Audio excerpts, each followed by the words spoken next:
Okay, it's good to be back. Just saving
Okay, I think we should be good. And let's get started. So last time we were developing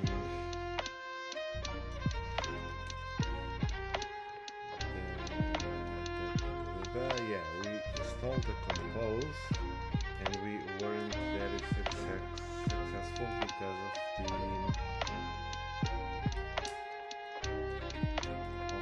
VM was running Docker containers that we were not very happy to run. So let's see what's going on.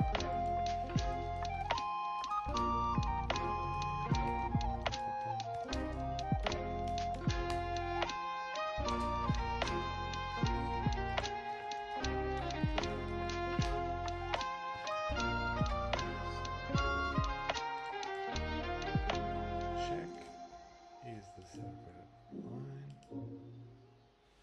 Okay, check connection, and that's a no-go. All good, kind of expected, right? We should start our VM, assuming we will still be using it, because I'm thinking we will stop using this system. Okay, so I will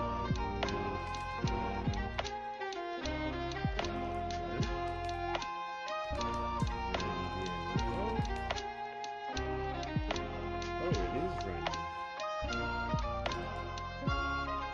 .12. Huh. So why no route to host?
So I think I'm gonna drop this multipass because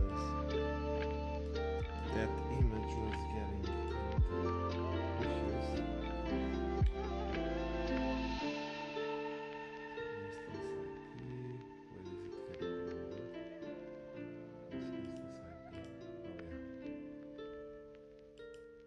So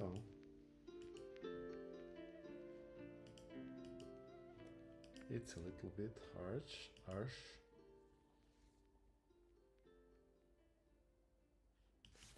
So why isn't there any routes to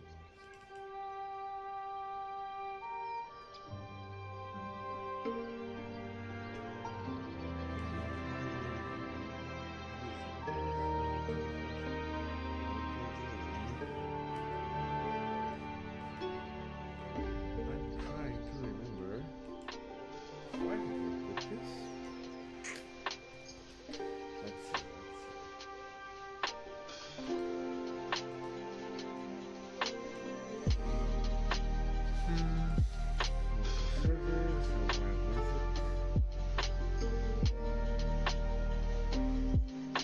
Hey, Pick and Flow.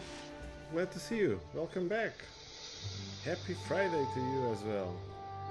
How's things in Kentucky?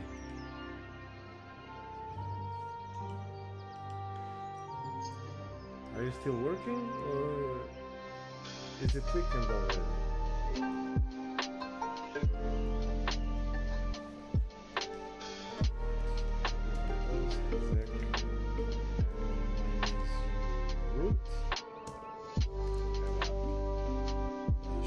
Got 50 minutes until 5 p.m.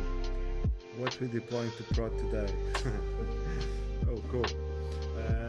So last time we were already deploying directives, but we were getting errors, and I think it's something related to the VM. Oh, it's Josh. Hello, Josh. I was thinking it was Peak. Hello, hello. How are you doing? Music is a bit louder than you. Oh. Let's fix that. Thank you so much. I'm changing the... How is it right now? Pick and Flow is saying I have work to do, but I'm procrastinating watching you work instead.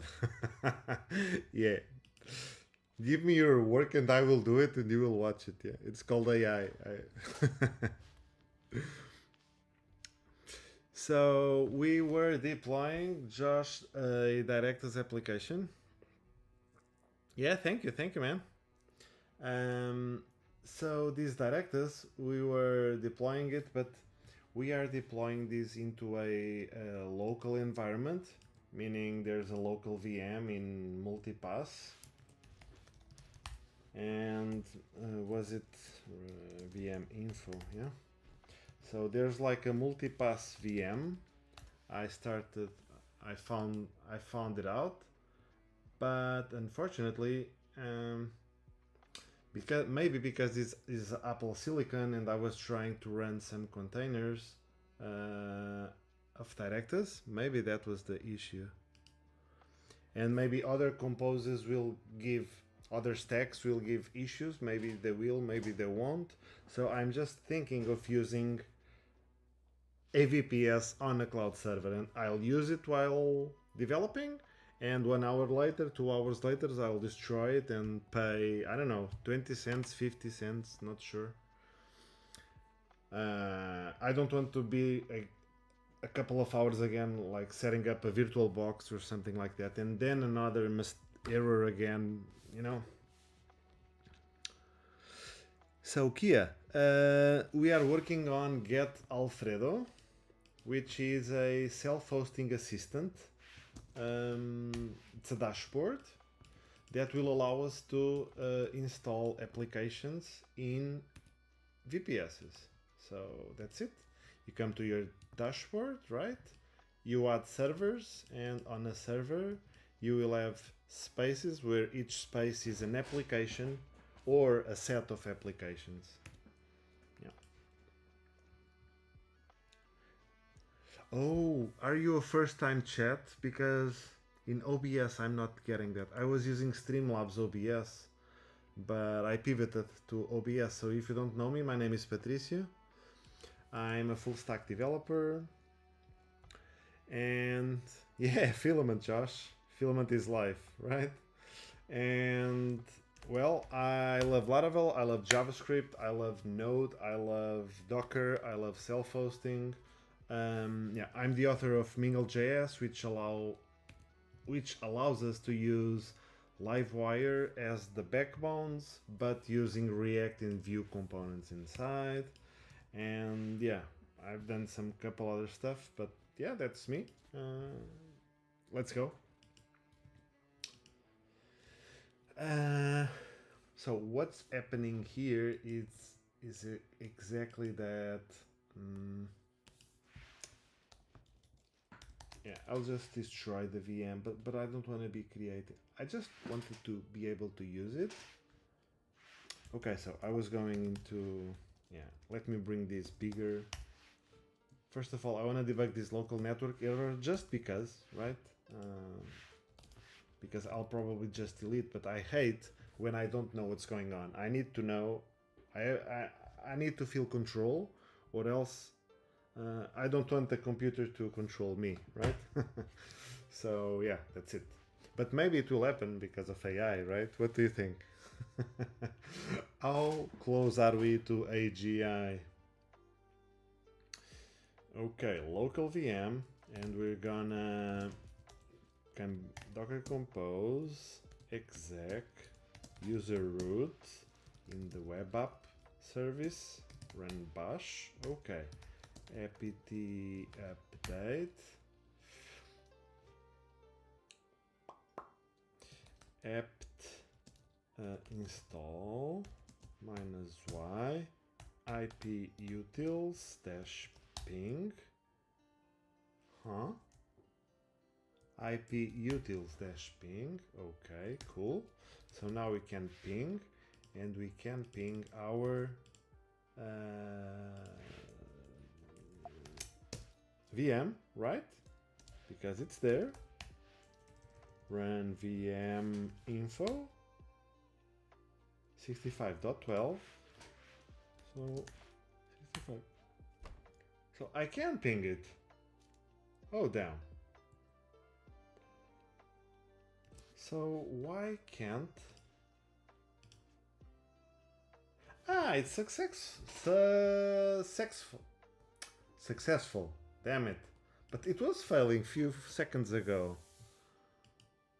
Long way away, lol. Yeah, I think so. I think there's so many people that benefit from all the hype and all the money putting into the things. But also things are really growing so fast, so oof. Let's see. I also don't believe it's very, very near. Okay, so no spaces found. So let's create a space. I'm gonna install a one-click app. I'm gonna call it my shop. And if we were to go into the VM, so local VM and run VM SSH, we are logged in. Let's go to spaces. There's already a space called fullbar. Oh, right. It wasn't detected because there's no .alfredo file, I believe. Let me check. So my shop, and I'm gonna install directives, submit, and empty string, but it should be created. And we do have my shop, we have the compose, and we should be able to bring it up.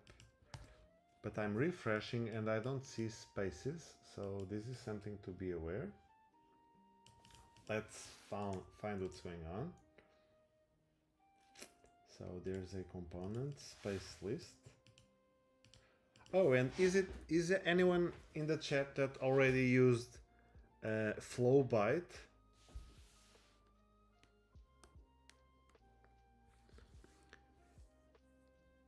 Kia saying, Kia Eric.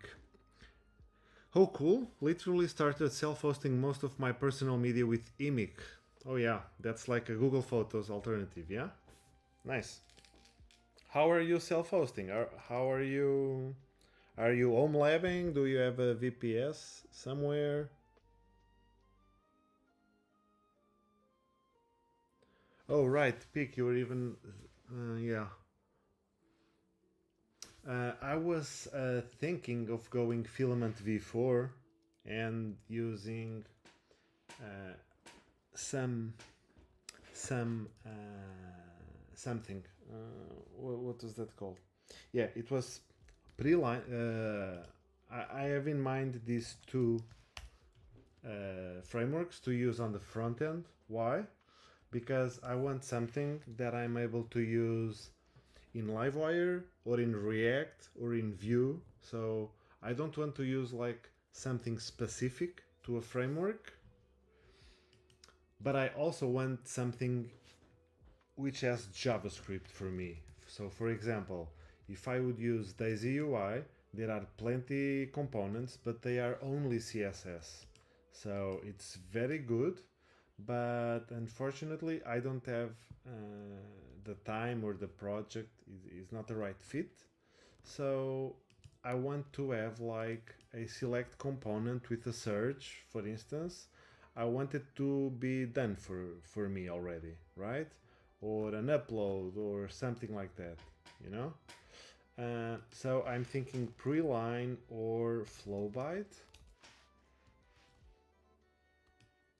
I also discovered another one, flyonui.com. Um, so yeah, I want something I can use. So they have JavaScript. All of these have JavaScript. Where is it? But it's vanilla JavaScript. So it's like bam, bam, bam. I'm missing to find it right now, but oh, maybe here, yeah. HSS, I think HS static methods. Also Preline uses HS. I'm still not sure what is it, but it's like a framework that based on the DOM it will apply behavior, right?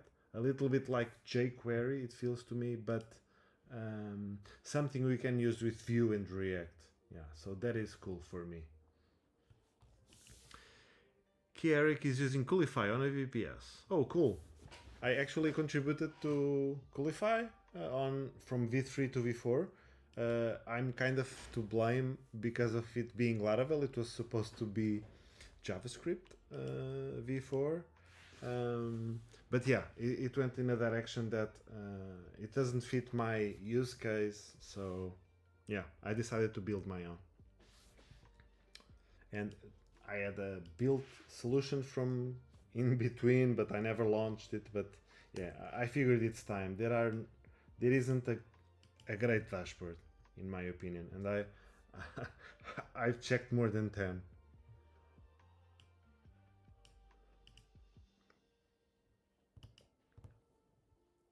Blame, thanked, you mean?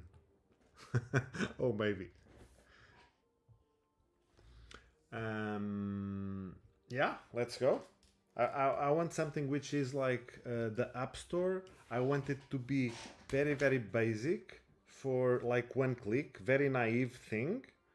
And that's it. So anyone who never used something, my inspiration is Casa OS, which can be a fit for someone, but yeah.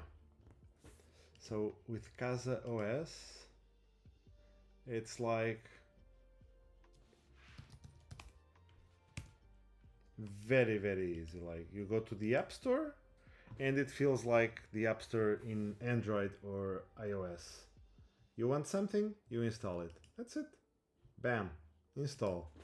That's it. That's all you have to do, right? Yeah, that's it. That's it. What you have to do. This is what I want. And then on the advanced stuff, I want it really to be advanced and not behind some custom logic, right? Yeah. Also, I wanted to run non-root user.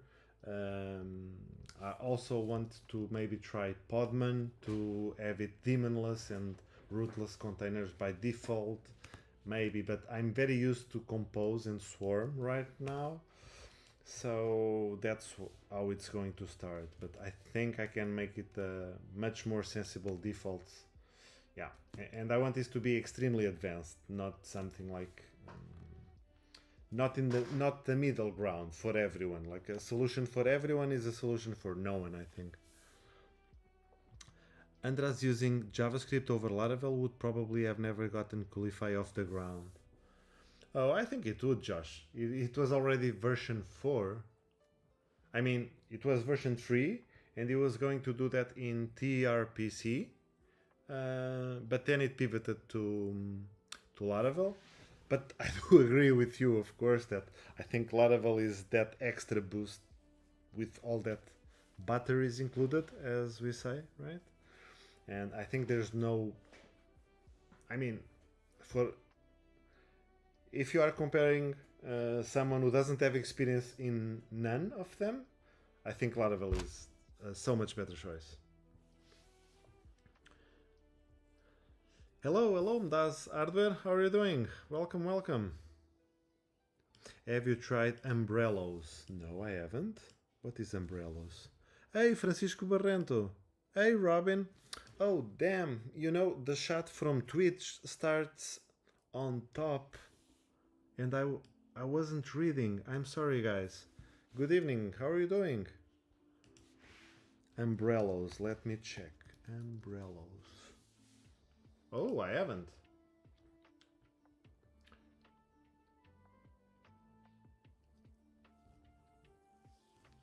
No-brainer Home Cloud OS. It's very beautiful. It reminds me, yeah, Casa OS and the what was that called? The DSM from Synology. DSM from it seems like very very intuitive for the normie people, right? So not Linux, not terminal, not, you know, so that's, I say it in a good sense.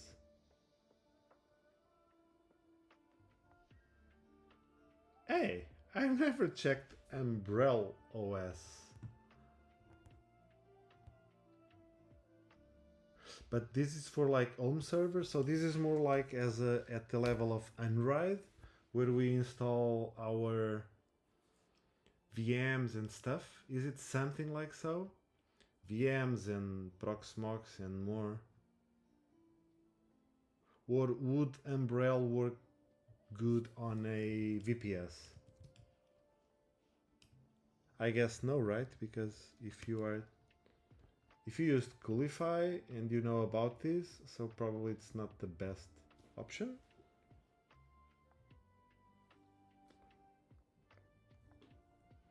Yeah, it's more of a home server thing. They sell a device too. Oh right, I've seen it. Like Omi, that kind of thing, right? Oh, there are so many things out there. Damn.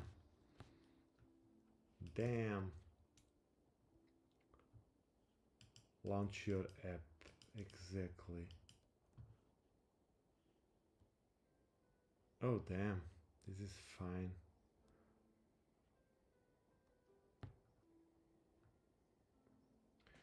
Yeah, and also, I don't know if this is the thing, but I want to like have mini pipelines.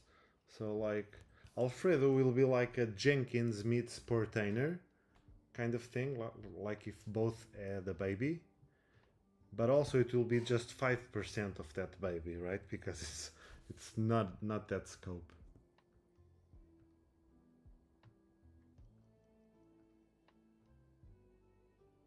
Oh, cool. One more. I have to check this out later. Wow. Thanks, Kia Eric. How would I call you? What's your best? How do you prefer me to treat you? Kia or Eric? Francisco Barrento is fine, yeah. Let's go. Are you on weekend or already or still working, I mean, or no weekends. If you're like me, there's no weekends, they're only days. Yeah, something I'm not very happy on Flowbyte is I prefer Kia, pronounced like the car brand Kia. Is it Kia? Is it okay? Because I'm Portuguese, so maybe the accent might butcher your name. I'm sorry for that. Mine gets butchered a lot as well because I'm Latin name. João Patricio. It's very difficult to non-natives to say.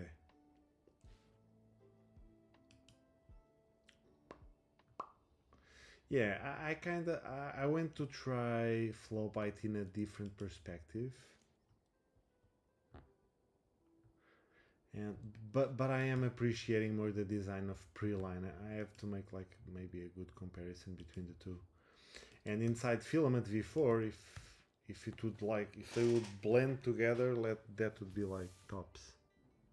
Yeah, you are saying it perfectly. Thanks. Okay, let's go. So why isn't it one app?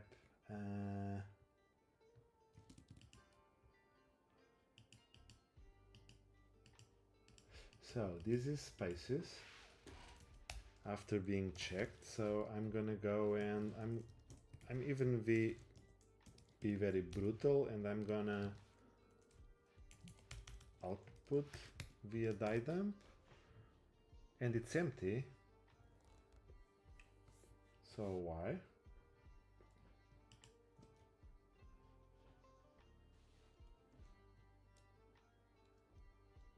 Ah, right. It will find all folders that have the alfredo.yaml. Yeah, it was so long ago, 2 days ago. My God. Okay, so if I were to touch a .alfredo.yaml file, is it .alfredo? No. Yeah, I also have to keep document. I'm trying. I have the documentation website. It's still updated, right? So if you want to start contributing, all the mental flow, it will be here, right? Server page, spaces, what happens on a space. So each space is a workspace which contains the following: an Alfredo YAML file, maybe a repo folder, maybe a build binary. Why is it binary? No, this is wrong. Data config file, stack compose project. Yeah, so you know. Francisco is fighting with Spatie multi-tenancy packaging and switching from one tenant to another tenant with different subdomains. Oh damn. Yeah, I actually got that very easy on the SaaS I'm building. Filament was so nice. I'm sorry to hear that's your experience. Spatie's packages are not typically not so difficult. I hope you can get out of it really quick. Yeah, so now it found. So it was just my muscle memory was not in the... It was just not okay, so I'm gonna refresh again. Yeah, and we have one card for the My Shop space, and we would have other spaces. So what I'm gonna do is like Docker Compose up, and let's see. Oh, I'll show you the... So Docker Compose config, and you know, so for example, these keys,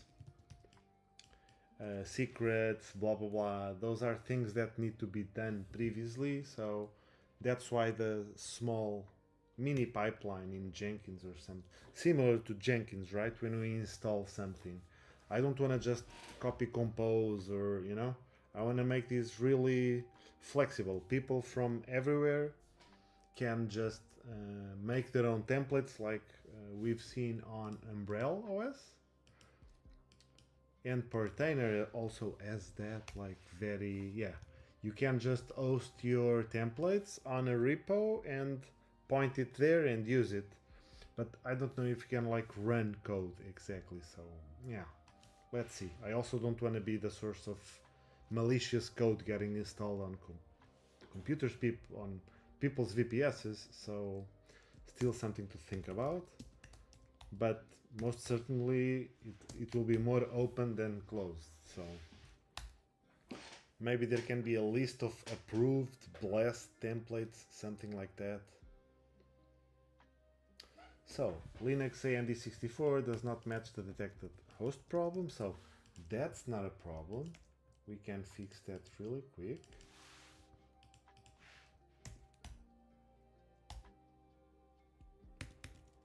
So let's virtualize it. I think it's gonna use Camu to use.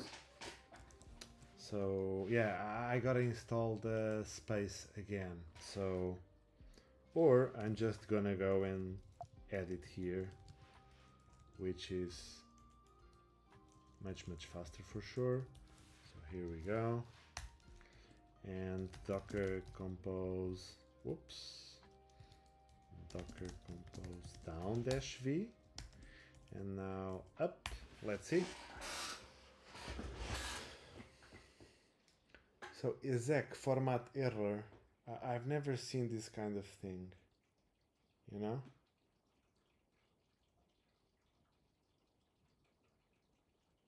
Hostname database. And for instance, if I would go and copy another, I'm guessing it's not only in directives that will be this problem. That's my gut feeling. Yeah, I think I even let's just give up, right? Self-hosting, what is it? Self-hosting.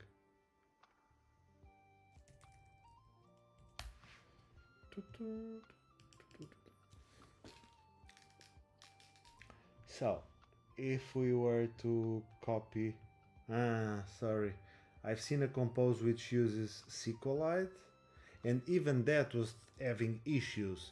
So it would be just a node container with issues. So I was really worried.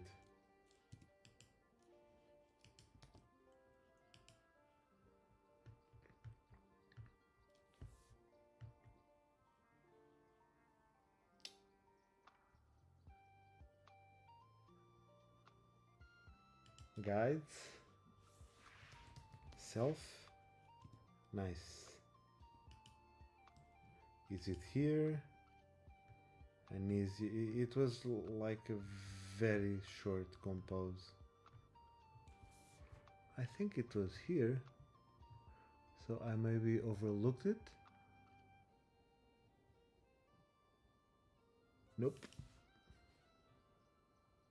Nope. Is this installing Node? Where is it? No, Docker container. So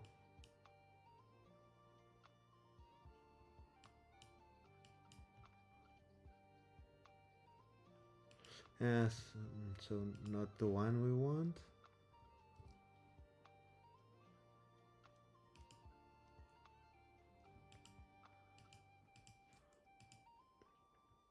I don't know how, but I just found it. It was very easy the other day. It was the first in front of my eyes. But you know, yeah, I could even find on the video, right? On the video on demand. Ah, here it is. Well, but this is Postgres. So it wasn't this. But never mind. Let's just never mind. No. This is not going to happen like so.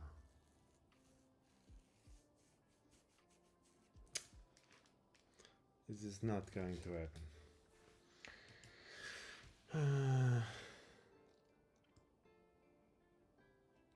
Why wouldn't this work immediately? Never mind. So, what I'm going to do right now is I'm gonna use a cloud VPS. think I should, yeah, I have to pull the switch, right?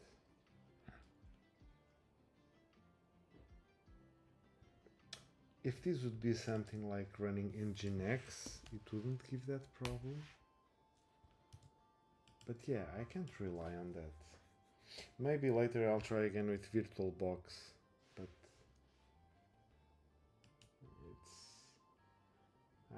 it hurts so much to do that. I loved it so much. It seemed like a so good solution. Okay, so what did I do? I did change the so this was for yeah, I'm gonna go and reject those changes, and what I'm gonna do is let's connect to Etzner and deploy a VPS, and that's it. I'm gonna open on the side here something, and I'm gonna open a new project which is called Alfredo, and inside Alfredo we will add a VPS, and that's it. Hey, you guys aren't saying anything. Everything's okay? I'm feeling lonely. So, I want to get this Tasker Dev legacy. Yeah, probably it's a good one because it's in Alfredo folder. I've done like so many dashboards controlling stuff with so many alternatives or with so many approaches, right? And what I'm looking for right now is to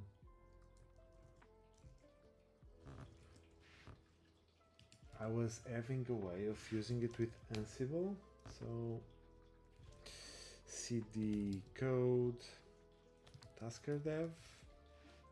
Oh, so no, so cd, what is it called? Alfredo. Get Alfredo, yeah, that's the org. Yeah, so inside legacy, now okay, a few of them, and now I'm gonna want to find some files. So Shift Command O, was it? No. The fuzzy finder on the, oh damn. It's a CLI, it's a bash application, but search within files, now find it faster. Search file. No, search within files. Yeah, I want to find inside files. That's it. And I want to find the file which contains Hetzner. Here we go. IJ Patricio Felix old. Yeah, because I've done so much. PHP Storm, IJ Patricio Felix old. That's it. So this was another project, and this was entirely running on playbooks, and yeah, that's it. Jinja templates and so on. Oh, this was cool. Yeah, so what are we going to do? We are going to put Ansible to run in Alfredo, yes or no? Do we need Ansible? I think there are so many routines we can do with Ansible. So what I wanted to do was like to have Ansible for some tasks, and then other ones would be just plain bash. That's it. Oh, and of course there's this create a VPS Etzner. There's this playbook which would vars Etzner secrets. Oh, so I cannot open this file because there will be a token inside, probably. So yeah. So we are going to port the code from here into our other project. So that's cool. So this is the other tasker dev. OMG. So many projects. I can't wait to like have it all in one. And the good thing. Okay, so if we are going docker ps get Alfredo, why do we have two running? Oh, it's the cron and the scheduler. Okay, so what we're going to do is to run 499 docker exec minus it 499 bash. Whoop. Isn't it 499? Yes, it is. Did it repeat? Docker execs. Exec. Here we are. Okay, cool. So do we have Ansible installed already? We do. Okay. So what we need is to run a playbook. We could use Etzner API and use something in Laravel, maybe with Saloon, which is a package for consuming APIs, or just plain Laravel. But I want to bring Ansible into the thing. So we are going to start a new VPS programmatically with an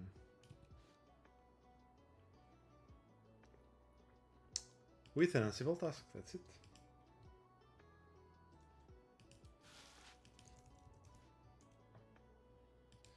So do you have any idea of how I can run an Ansible task without putting the key on the disk?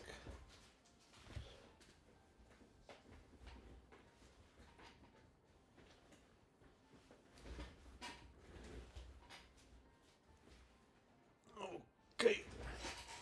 My feet warmer is nice again. Okay. So we need to run an Ansible task.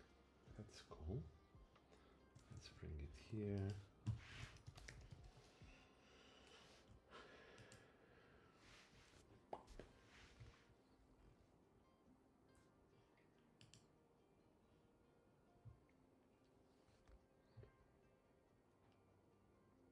Yeah, so I asked AI before, and because I would like a way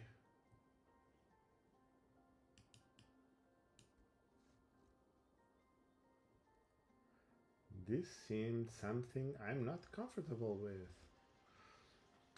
SSH agents.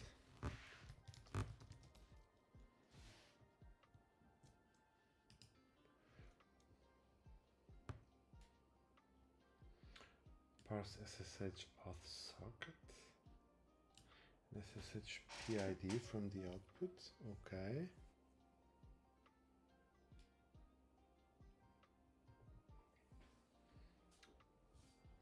SSH add, and would it be removed before or what?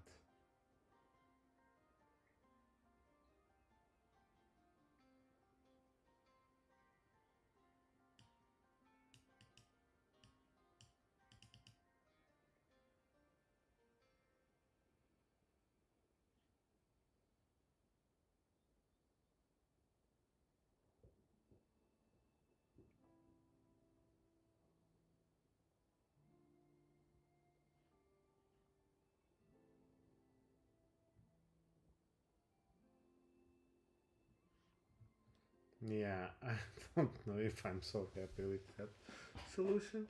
Symphony process seems so much better. And what's happening here?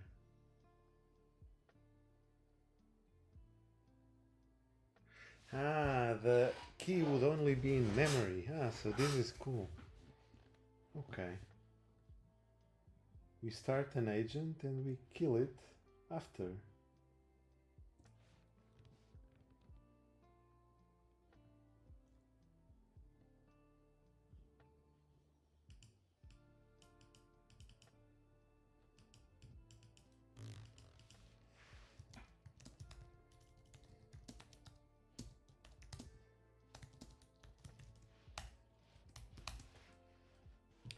Let me check. Our stuff. Are you guys listening well? Is the music well, etc.? I don't hear from you guys in a lot of time, so.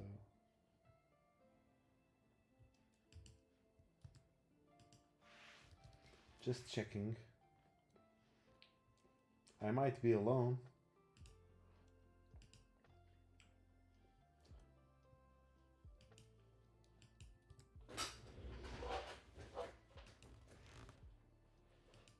Okay, so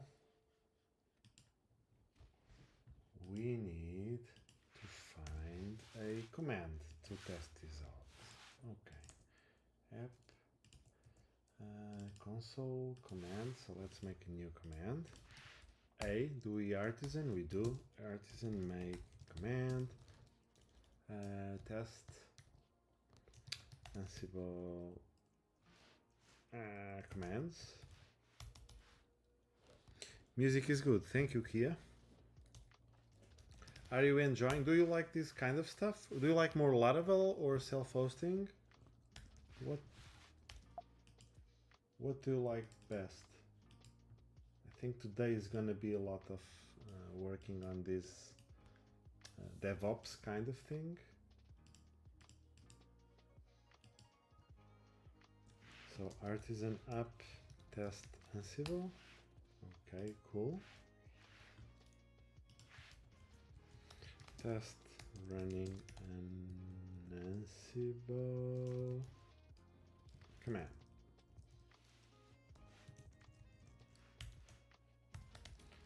This info. Whoops. Here we go. Here we are running a command. So I'm gonna grab and think of what AI said.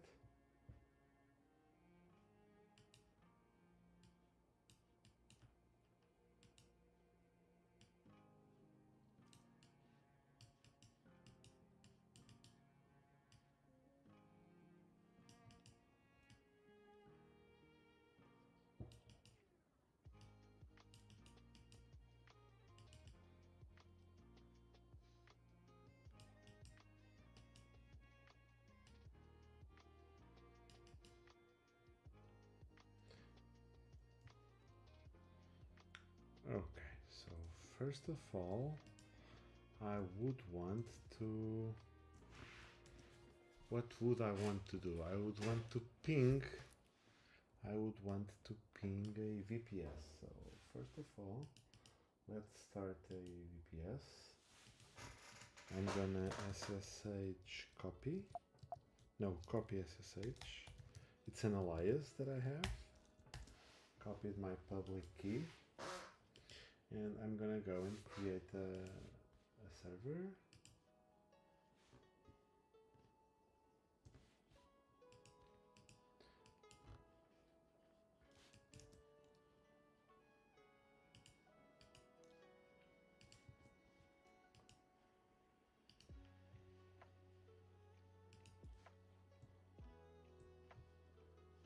So I'll bring it here.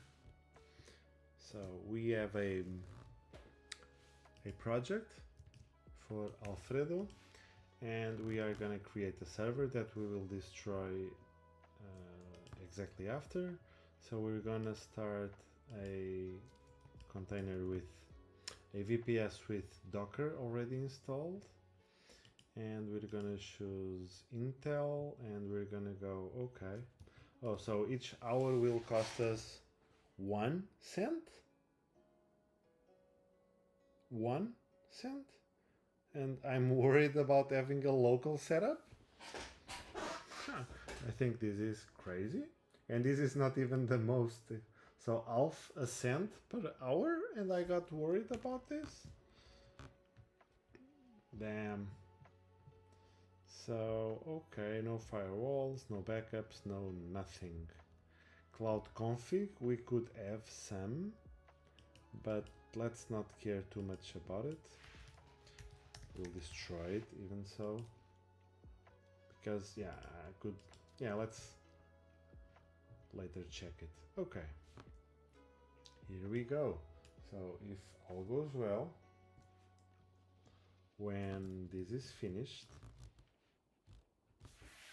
Oh, he is saying both actually. Been working with Laravel for like 6 years now, but got into self-hosting last year, but I am terrible with Docker. Hey Kia, you come to the right place. I love Docker, so let me know if you have any question in particular. I love sharing Docker stuff, and yeah, if you want to learn it, if you want to learn some, let me tell you, it's not hard. It's not hard. It's just too many concepts, you know? It's complex because it's too many moving parts. I mean, there's networks, volumes, compose, permissions, users, blah blah blah. But if we go to each piece individually, it's easy.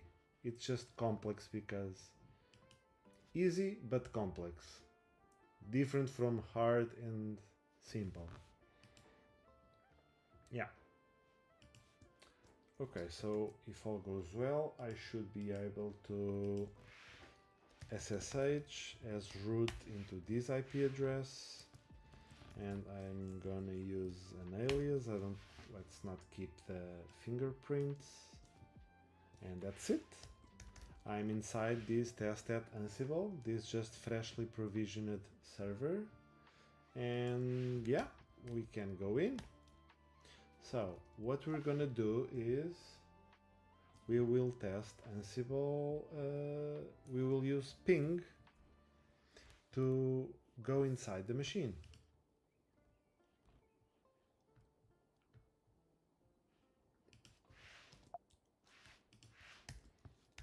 Let's create a playbook with only ping to a remote server.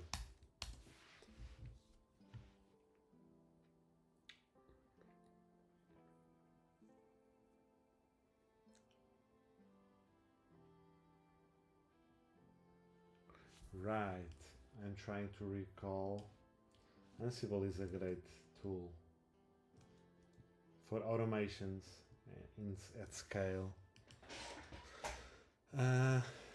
What was happening was, what is generate?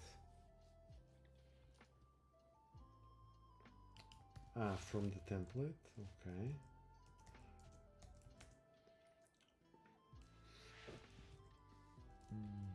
Okay, these were the stacks. Ansible config. Do we have anything of this already? Oh, we do. Oh yeah, nothing like it. This is not going to happen. Resources, Ansible inventory. No. So what we're having, hosts.sh. Yeah, we can run a script. Oh right, I remember doing this. So the inventory is whatever we run. It's a pipelining control, blah blah blah.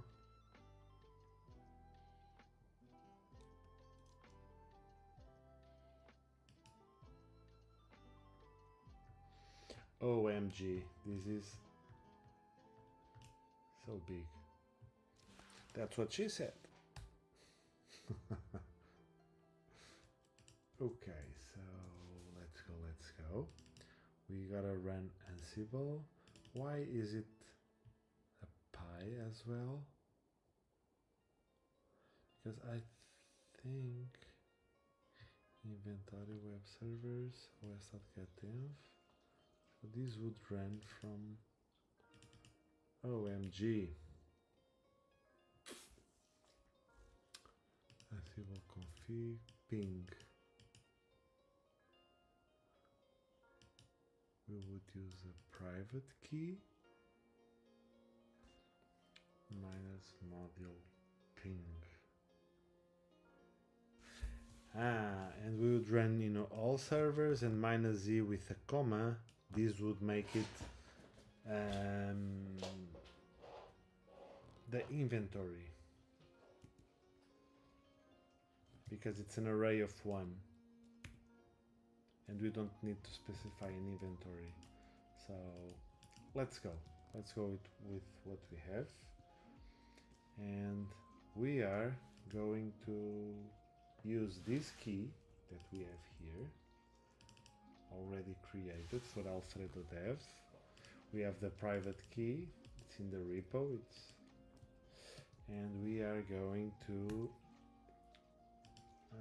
put the public key here in cat tilde.ssh authorized keys. Now we're gonna nano it. Now we're going to echo this into that.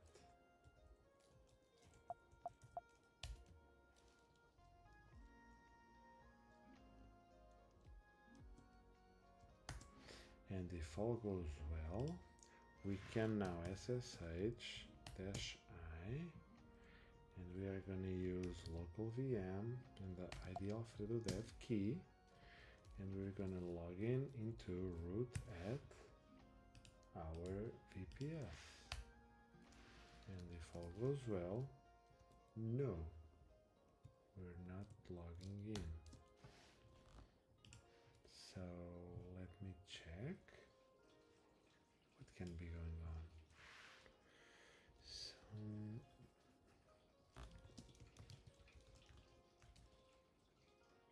authorized keys.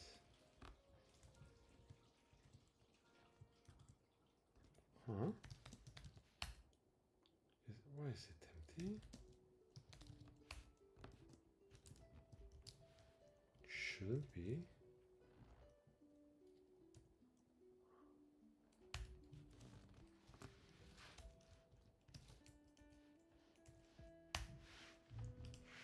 That was the reason, probably. Right, we're logged in.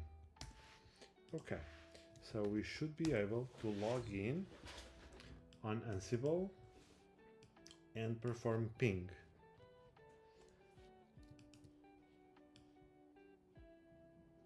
So we are going to run Ansible all -i, the IP of the server,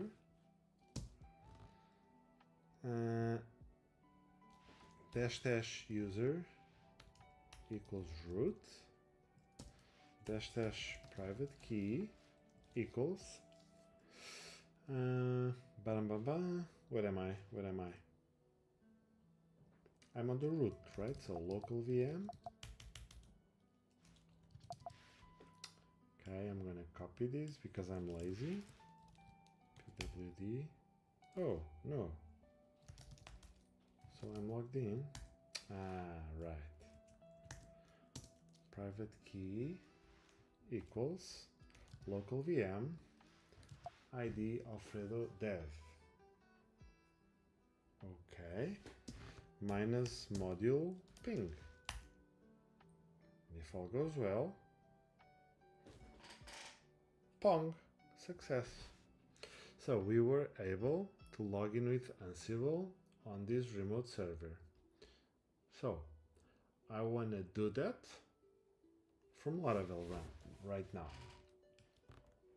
So what we're going to do is we are going to convert this into Laravel, and for that we will process run facades, and we are going to run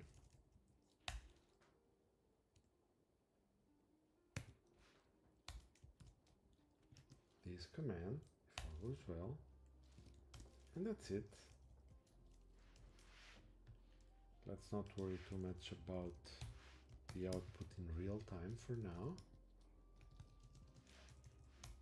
And we are going to die dump the result. That's it. So we are going to artisan app test Ansible. Yeah. Running Ansible command, and here we go. We have the output. And the output is no, we don't have the output, we have the result. So we want to have the result, and we want the output and the exit code. Okay, cool. Let's clean this up. Let's get back. Let's go. So yeah, we got a 0, so no errors. And we are able to log in. So what we want to do is to do the same, but without putting the key in on the disk.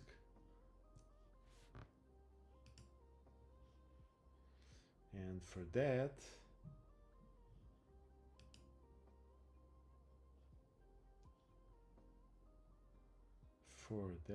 we were here, yeah. So to retrieve a key from database, so this works.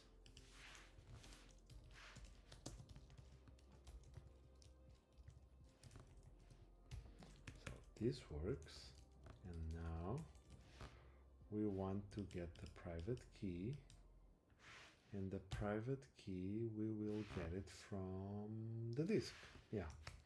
So the private key, yeah, let's put all these. Whoa, whoa, whoa, what's happening? Ah, it's the QE which is running, and the code was BAM updating. So we are going to get all these, set env, what is this?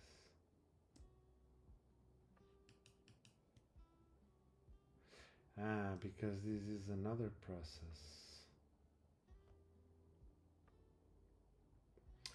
So let's import this as Laravel process, and let's use that from on our, but we will import Symfony console component process. Right. So now it's a different class, different API. So here we go. So the private key, it will not be on database, just not right now. We will have it on a file. Equals, we'll get it from a file. Where is that? Here we go. We want to get the content from resource path. Is it? No, base path. And it's going to be inside local VM ID Alfredo dev. Fantastic. So we are gonna run an agent process from shell command line. We're gonna run it. We're gonna parse these sock matches and PID matches, and we're gonna add, okay, so here is where you run the thing. Okay, so here, if all goes well, we won't run Ansible like so. But why are we setting the env? How could we set the env? Here it is as well in the Laravel process. So what we're going to do is we're going to run this command, but we won't give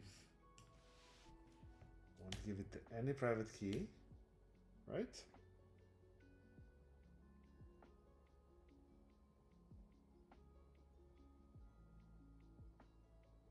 I guess, right? And then we are going to give as an environment. So this is the command. Whoa. This is the command, and why is it env a mistake? What?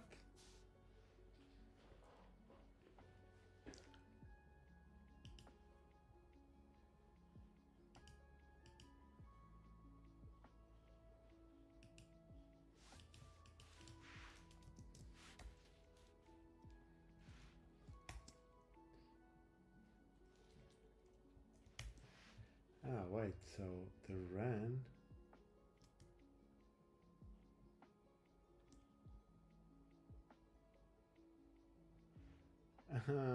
This process wasn't Laravel process. Okay.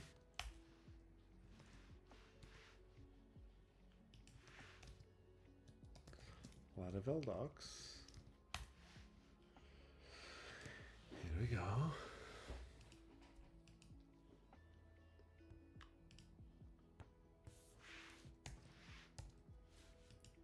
Something's wrong, and then because the queue is running, and that's it.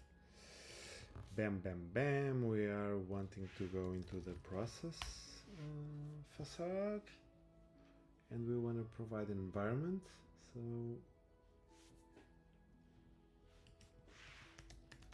environment variables and environment variables. Yeah, who would figure it's so easy, right? So what we're gonna do is env and env with the env, and with that env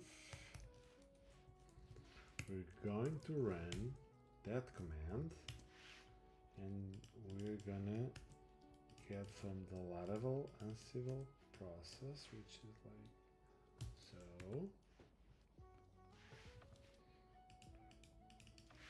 It's not get output, it's this output. So if all goes well, also I'm not going to return it, I'm going to die dump it. Let's just be sure I'll see it, and let's go.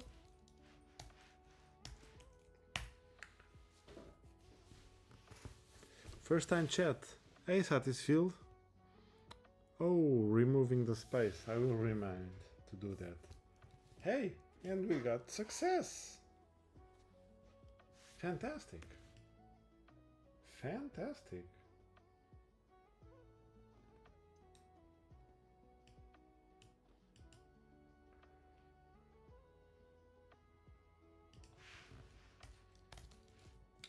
Just realizing it's the proper thing, and it is. So we are connecting, and probably, this would be nice. Would we run SSH root at here? And I don't know, pwd.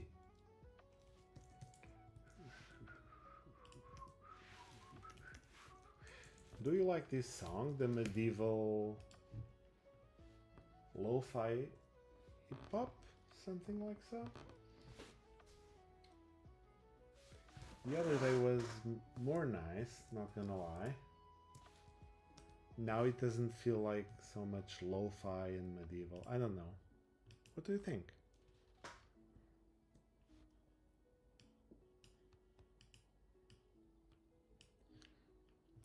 Okay, so let's go. We should see 2 outputs right now.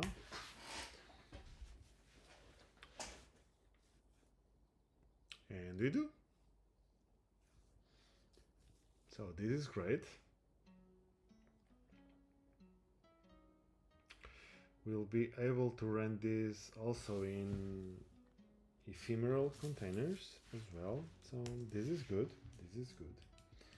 So what do I want now? this is working.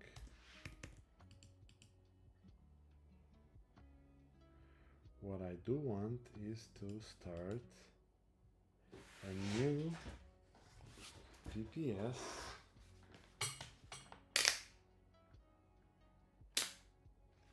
we want to start a new VPS in Etsy. So, but first of all, let's go and commit this, yeah. Ansible connections with SSH agents. Here we go.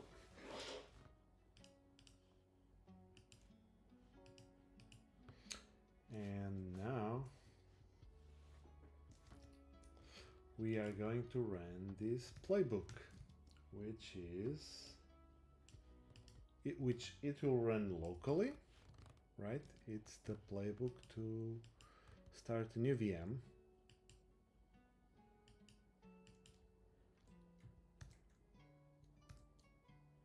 Yeah, so that inventory, we still have to check that out.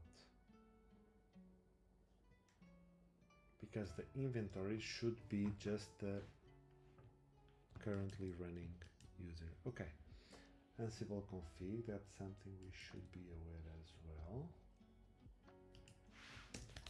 Let's get back to the terminal. And if I were to run Ansible, let's put this on the side. And now let's remove it even. How can I check? SQL password become password file. Oh, right, and then the sudo password when we have to use it also, right? Modules, we can, yeah, this is so good. But what config are we using?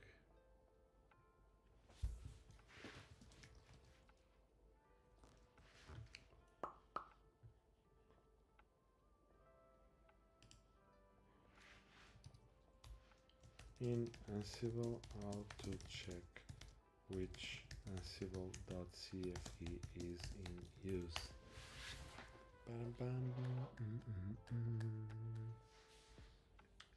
Ansible -- version? Really?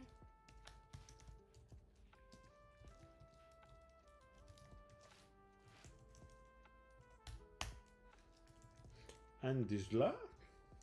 Ansible. Here, let's go. Ah, it does. Okay, config file, etc. -ansible -ansible.config.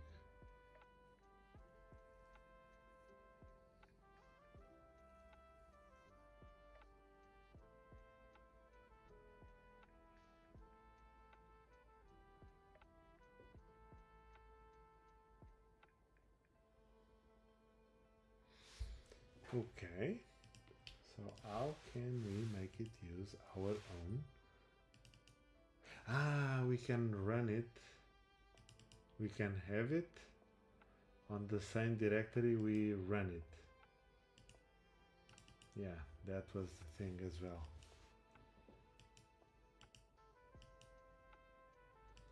Oh yeah, that's something we can have for sure. But later if I'll start doing everything, that's gonna be a problem. This is a mistake for sure.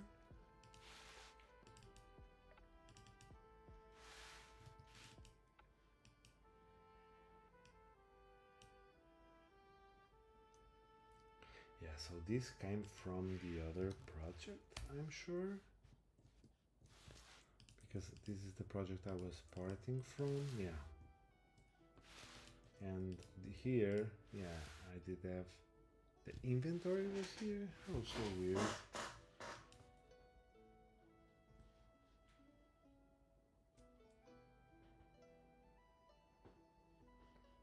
Okay, so what are we going to do? We are going as well to map.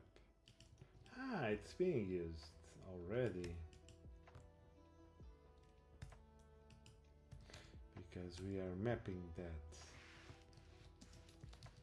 Etc. Ansible.conf.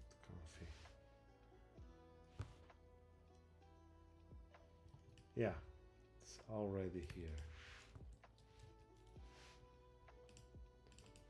So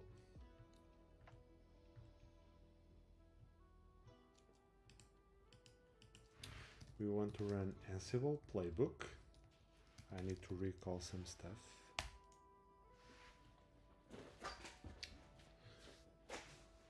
OMG minus u blah blah blah.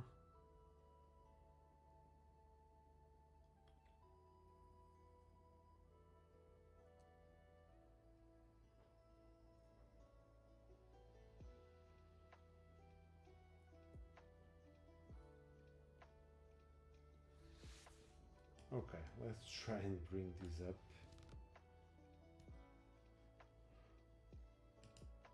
So this is Docker. Yeah, I think Ansible can be a good one.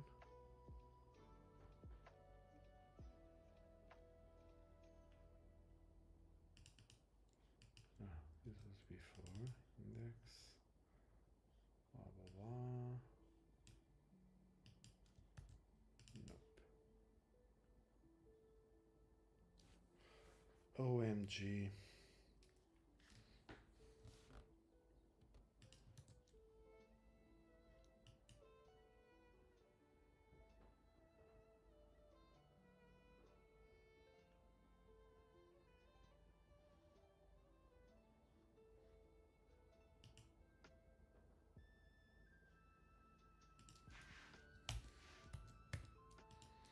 I'm gonna remove that, and I'm gonna bring Ansible playbooks.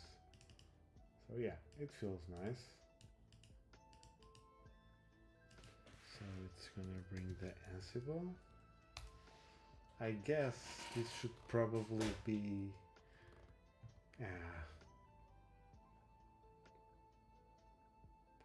probably not. So create VPS in Etzner. That's good. Ansible, yeah, let's keep it at playbooks. And as well, I'll open on the second screen because vars create user secrets.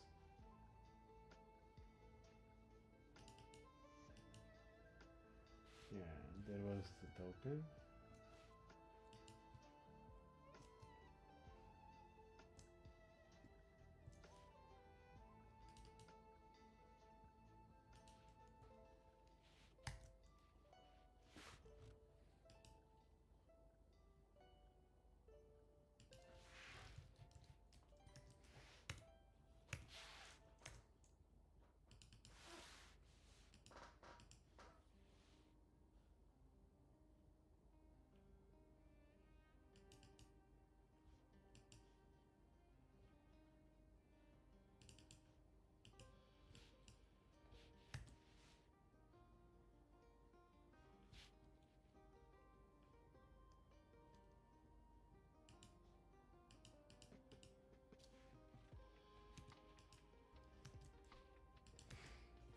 Let's have the dot git ignore for dot secrets dot YAML. Okay, cool. And now we're going to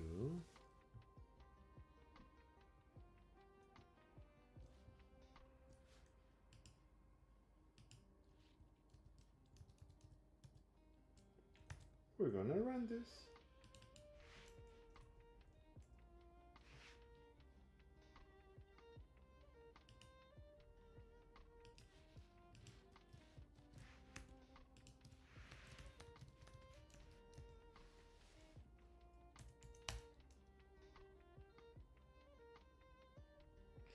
Of course.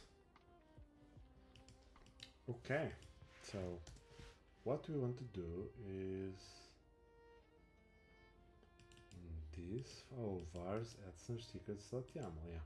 So we're going to copy this into this without example. Yeah.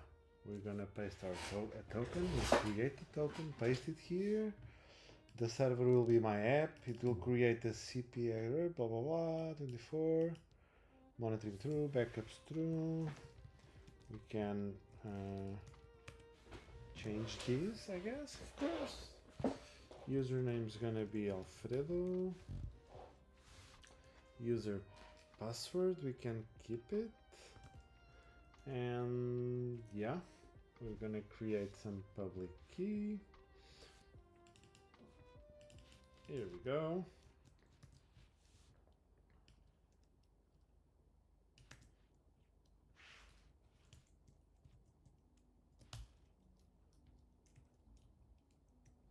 And Etsner SSH keys.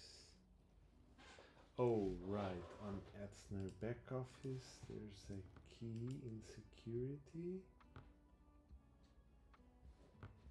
And then there's the name. Yeah, and I think, and why do I want that?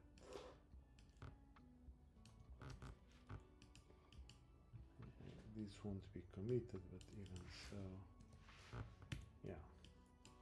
Let's put the SSH name and we're gonna create a token real quick. And read and write. Yeah, and yeah, this is gonna, I don't know if anyone's live doing things, but yeah, let's keep the token blurred or hidden. What we're gonna do, we're gonna, yeah, test Alfredo, and today is 25. That's it. We have an API key. It's there. And it's cool. No monitoring, no backups, blah blah blah. CPX11. What's a CPX11? Yeah, we can create, yeah, 21. We can create a CPX21. So if all goes well, so what I did is I filled this file with the same content, just replaced with actual values. And if all goes well, I want to now create that VM via this Ansible playbook. So that's it. We're gonna go into Ansible and we're going to run Ansible. Oh, but these won't run very well, I think. Ansible playbook.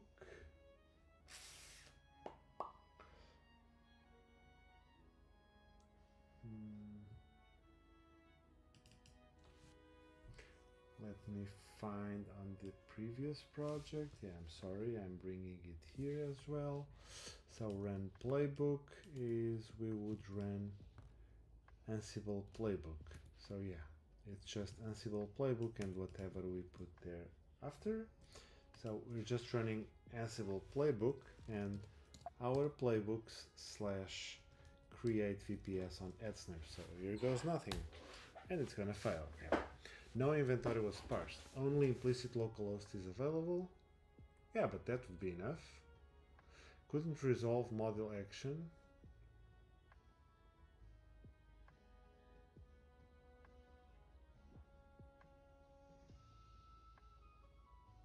Huh? Is it not installed or what?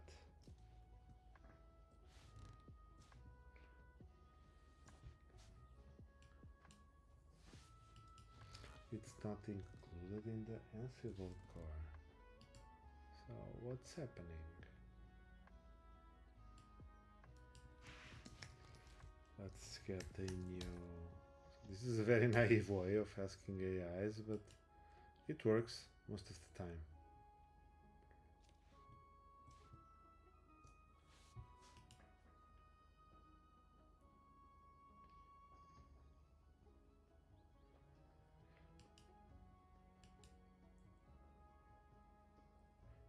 It is not installed?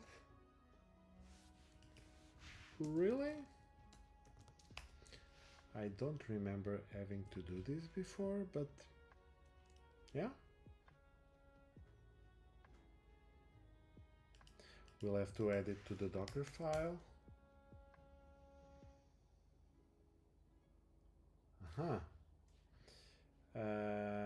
So we started some tasks, but some others failed. Yeah, we want to generate the cloud config, and for that we need template/cloud config. And let's go and get that. On the playbooks, we're gonna also have templates folder. Whoop.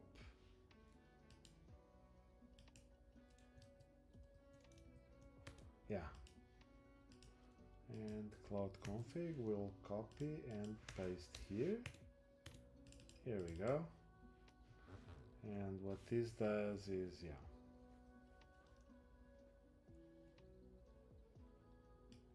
Yeah, we still have to do this stuff, never mind. So let's see Ansible playbook and failed. Failed to import the required Python library.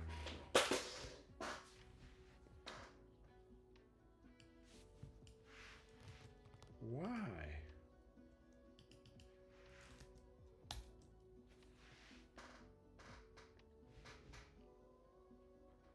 Requirements.yaml.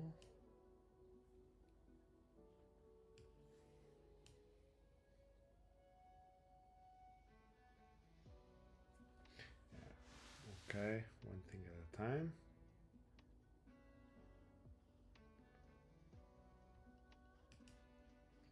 Okay, I remember that this Docker image was not building before, is that right?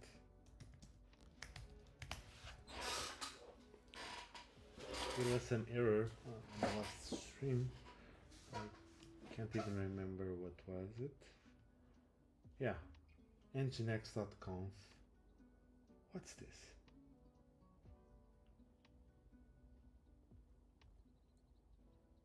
Upgraded. It's failing right here. Damn.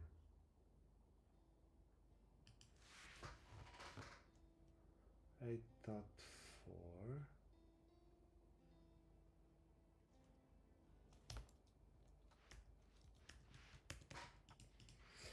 DC Docker, no, Docker pull. Let me get the latest version of this. And DC build will file.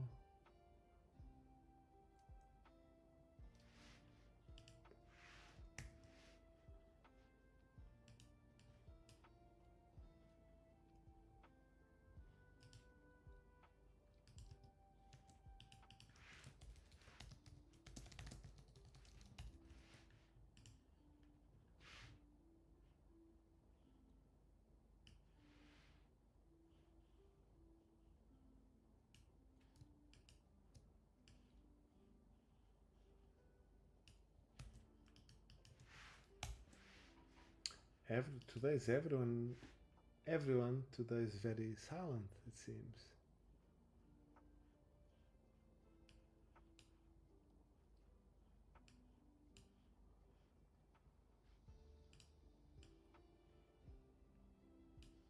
The Docker file to use.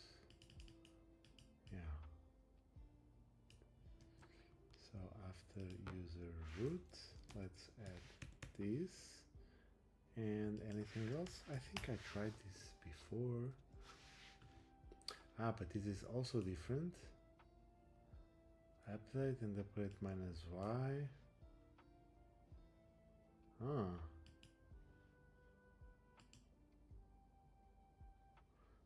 Minus no install recommends. Software properties common. PPA Ansible, blah blah blah. So if all goes well,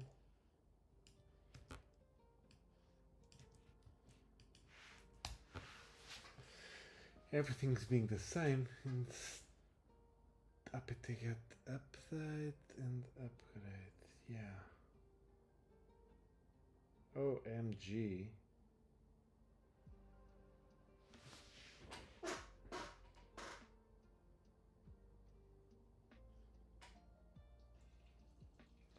Oh, but also I realized this wasn't on the base, on development. No.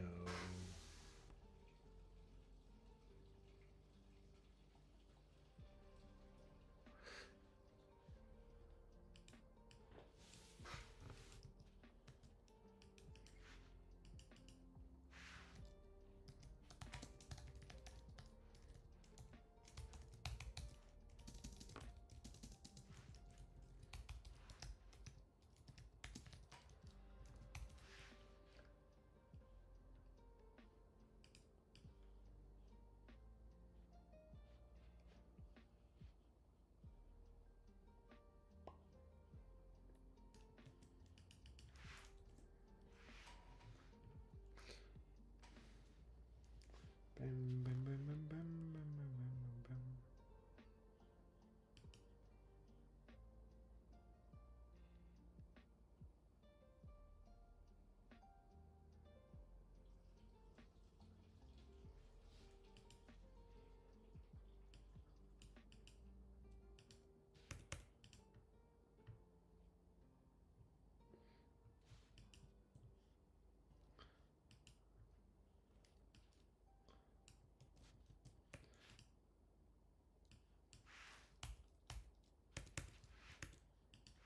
Yeah.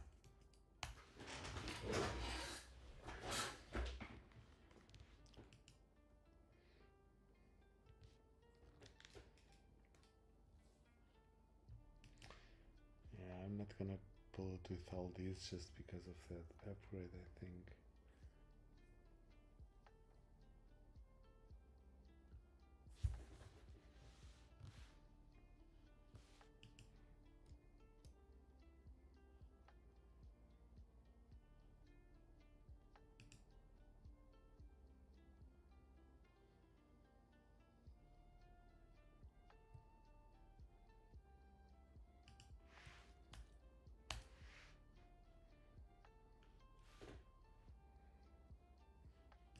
I think it should build by now.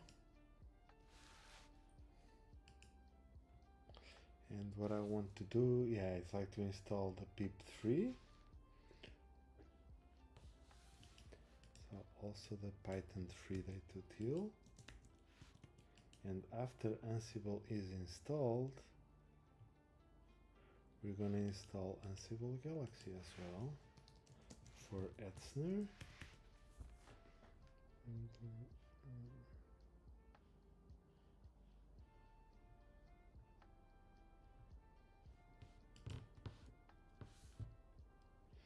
It's already installing Node from the source, so yeah, let's rebuild again.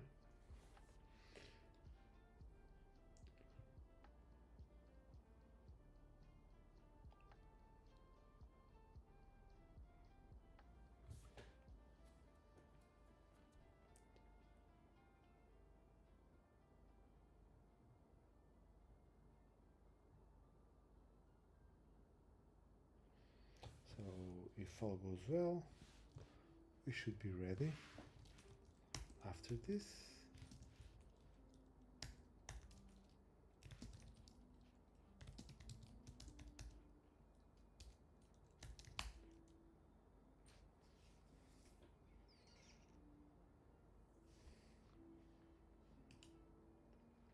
It's almost built.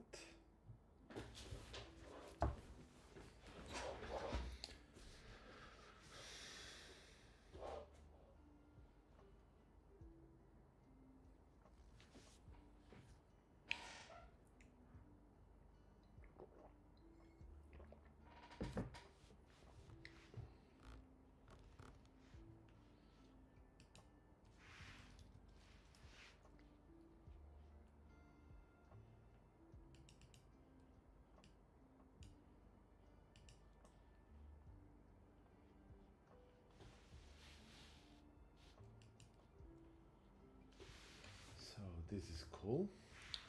So also YouTube. So, and guys, say something, please. Why am I not seeing anything from you? Aren't you enjoying, or should I switch? Do you wanna switch tasks? Is this too boring for you? Because I can change. I can leave these for later. Docker compose up -t force recreate, so we can get new containers from the new updated image. So because one is stopping, the QE is complaining. Maybe I should stop the QE while we don't need it. Right? So it all started. So I'm gonna go in Docker PS and, or I can Docker compose it. Oh, I forgot to put the ping utility as well. Never mind. So I should be able to Ansible playbook. This is a new container, of course. So Ansible playbook and playbooks. No. Ansible playbooks. And now our create. Let's see. All goes nothing. Francisco Barrento, I was solving the multi-tenancy issues. Now I'm focused on Alfredo. Oh, nice. Yeah, I saw you pinged something in Telegram on PHP Portugal, but you didn't say anything. I was waiting for something. Oh no, Etzner H Cloud is again not installed? How is that possible? I just ran that on the image. Huh. Let's see. Bam, create a new server. Here we are. And it created a new server. So here we will be able so much better to have everything, you know? And we will test this in a real life scenario. And good, Francisco, that you solved the multi-tenancy issue. That's cool. Are you building a SaaS of your own, or is it for work, or what is that, if you can say something? So we have a new server and we have a new server. So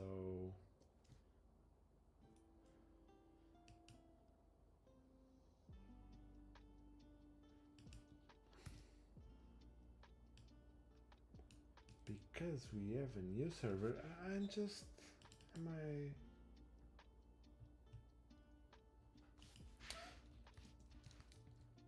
why was I able to run it? Oh, because there's no SSH keys needed. This runs in localhost. Yes. Okay, so what I want to do is I want to go into Alfredo, into our software, and I want to go to the dashboard, servers, new server. Oh no, what happened?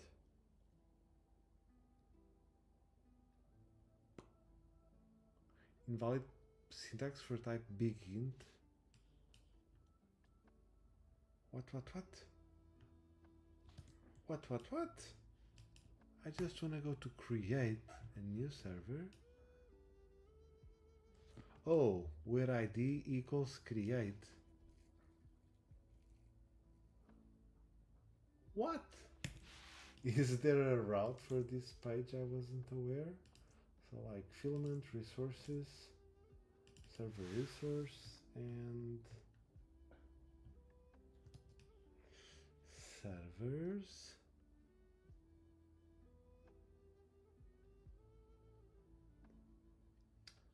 Slash servers create. I don't get it.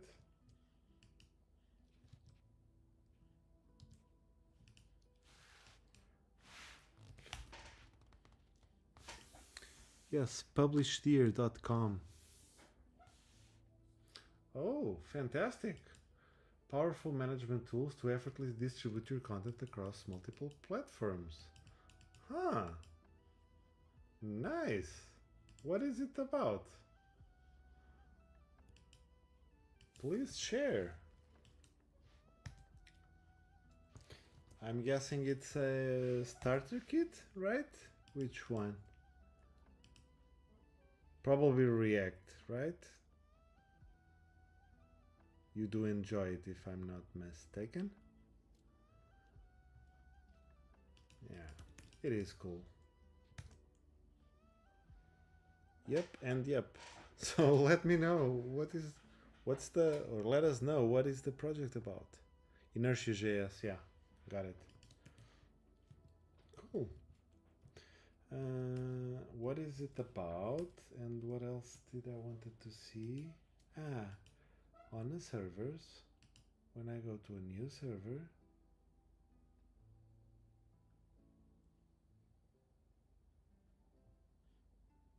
I am in shock, okay? Because, yeah.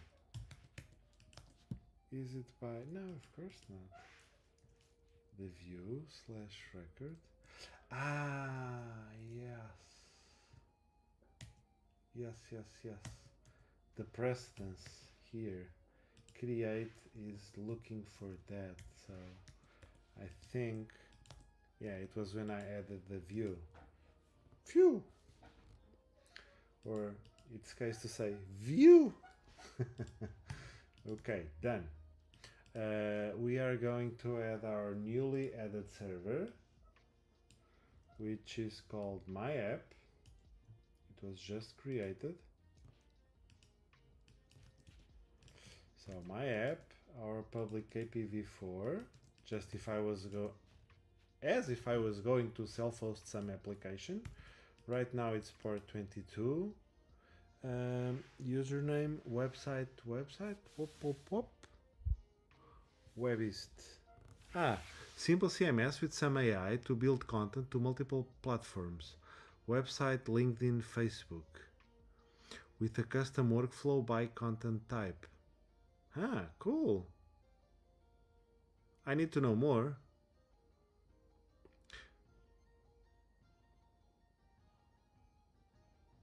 So is it for content creators? Is that a good fit?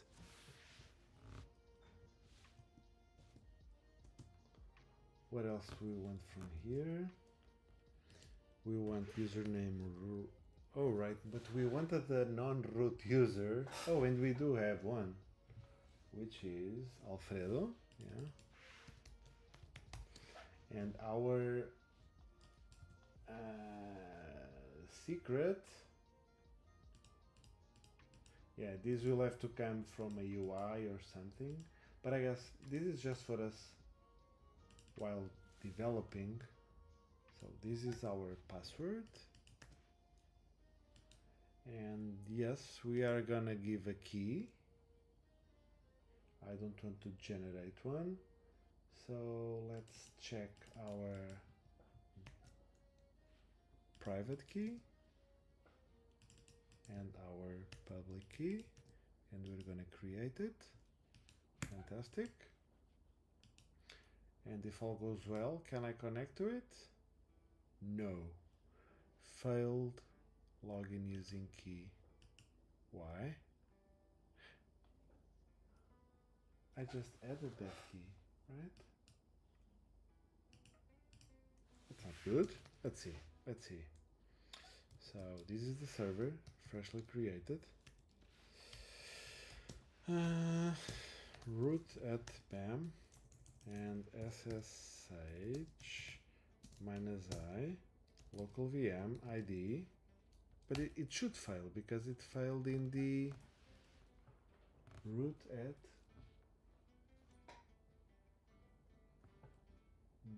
bam 196.88.38 blah blah blah.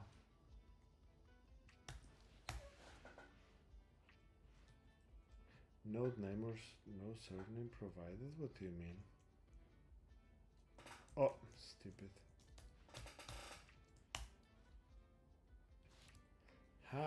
It's not there, the key. That's why Alfredo wasn't able to connect. Yes, and to manage the process with clients by sending the content to review approval. Also with a calendar to plan the content distribution. Oh, that's cool. After the client approves the content, the system publishes it to each platform. Yeah, cool. I wish you much success. I think that's a very high in demand kind of thing, huh? Cool.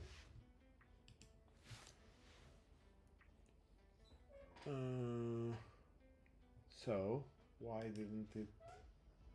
Why wasn't it? Why wasn't it created with the properly set key? Yeah, the problem is if I open this file, someone can use the key to create VPSs. I think no one will during the live stream because then I'll rotate the key, but what happened? Authorized SSH keys. Ah, damn it. I did shit. I put twice. I did bad. I did wrong. I did wrong.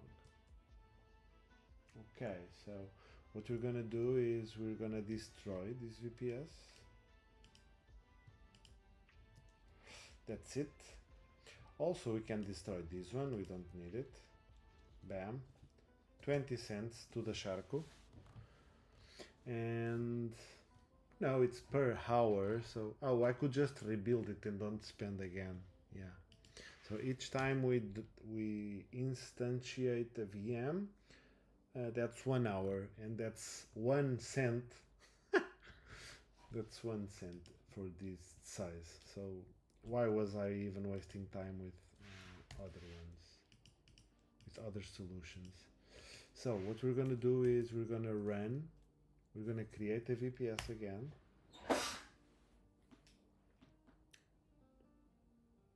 Here we go.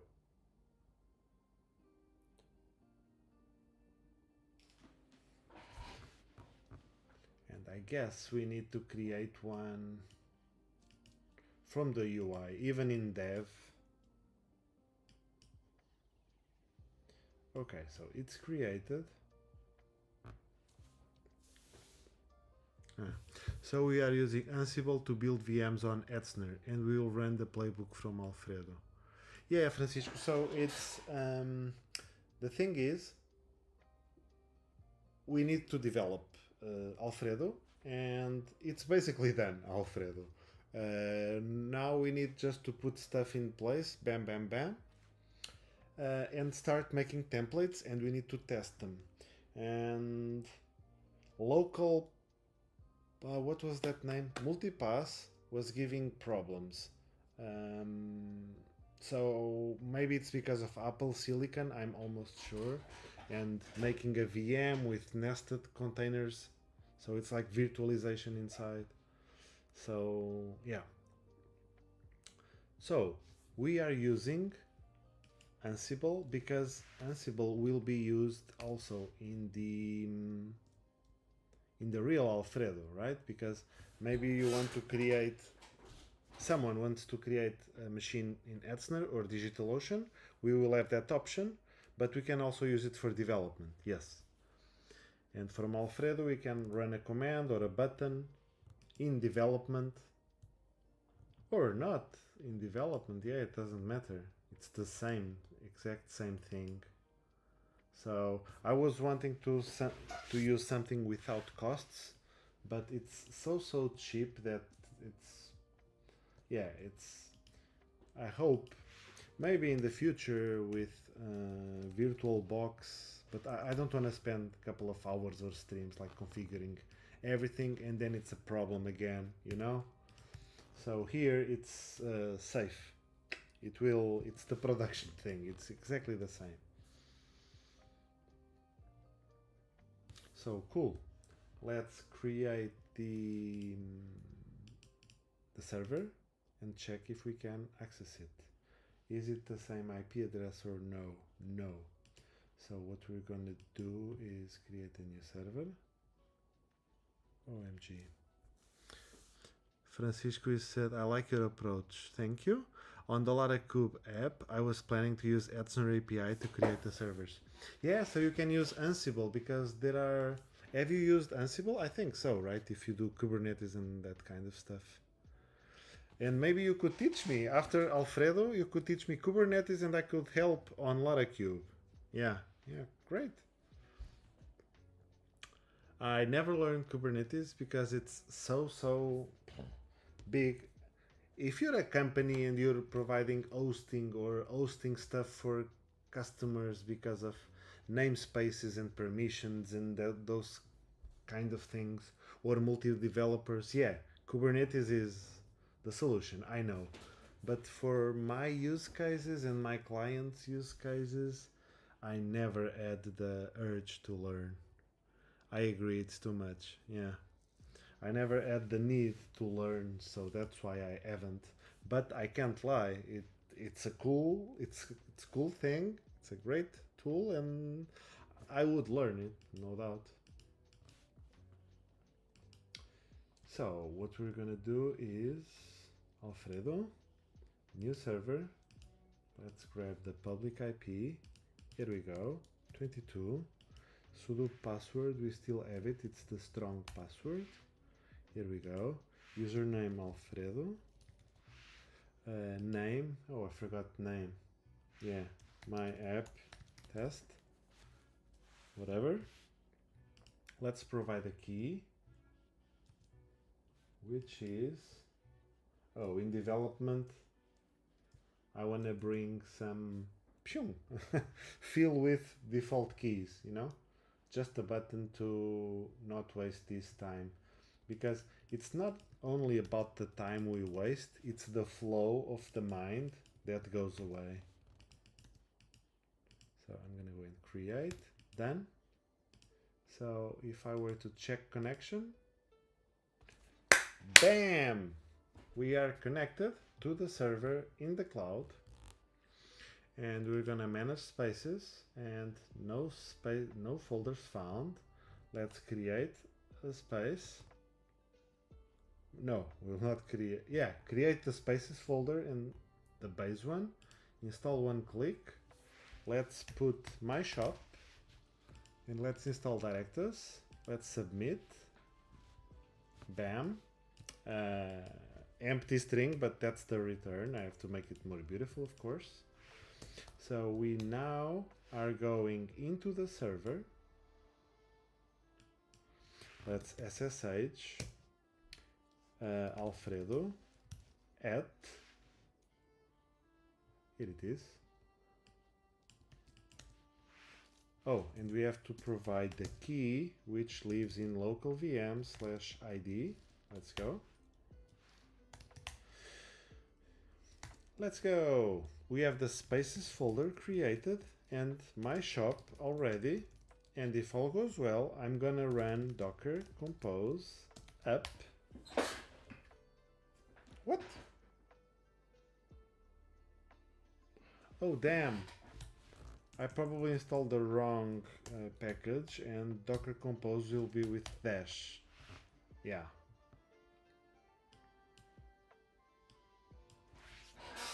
I have to check that.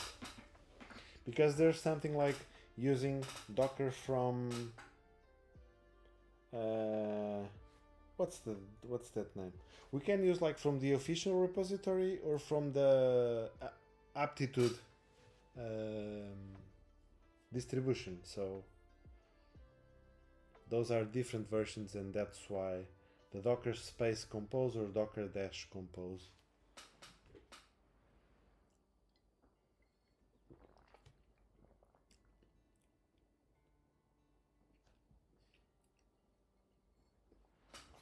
So if all goes well, everyone at home will be able to run this. Yeah, it's running, it's no problems, everything's going. Damn, that's beautiful. And server started. So what could I do? I could just go directly right there. So copy the IP address and colon 8055, and it's running. Fantastic. We are looking at the first. Oh, I just revealed the key. I have to rotate it. So if I were to go into the Docker Compose, the recipe, I'll grab the, I changed from the defaults to the one like in Laravel. So password, we're running, life's good. Yeah, it's done. So, done.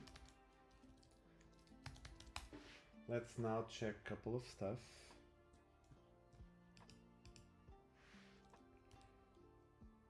Yeah, so this was some cleanup. So, yeah. Okay, so this is the example.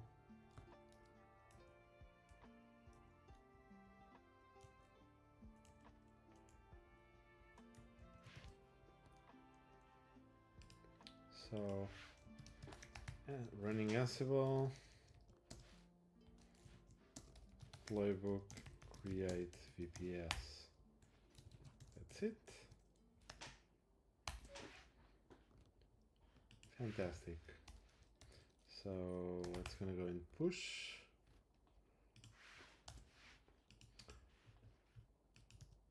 And that's it. So now that we are able to run these things, so first of all, I'm gonna go and rotate the key. Where is that? Okay, security, tokens. If anyone went back, it cannot use it anymore. I'm not saying that anyone will, you know what it is. It happens, so I have to do it. What else? We can destroy the machine, or we can just rebuild it. Meaning to not pay another extra cent. During the first hour, I can just rebuild and get it fresh, right?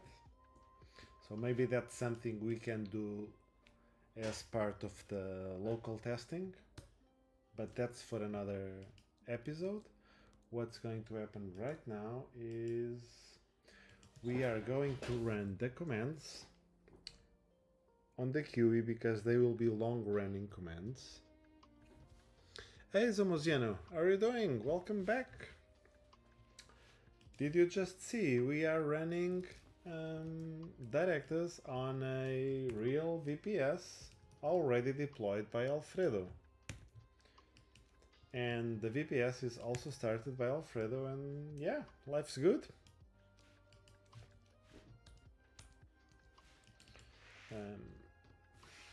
I'm good, thanks. Hope same for you. I see some good progress. Yeah, thank you, man. Also good, and yeah, I'm also excited with the progress. Myself is a bit drunk right now, haha. Yeah, enjoy.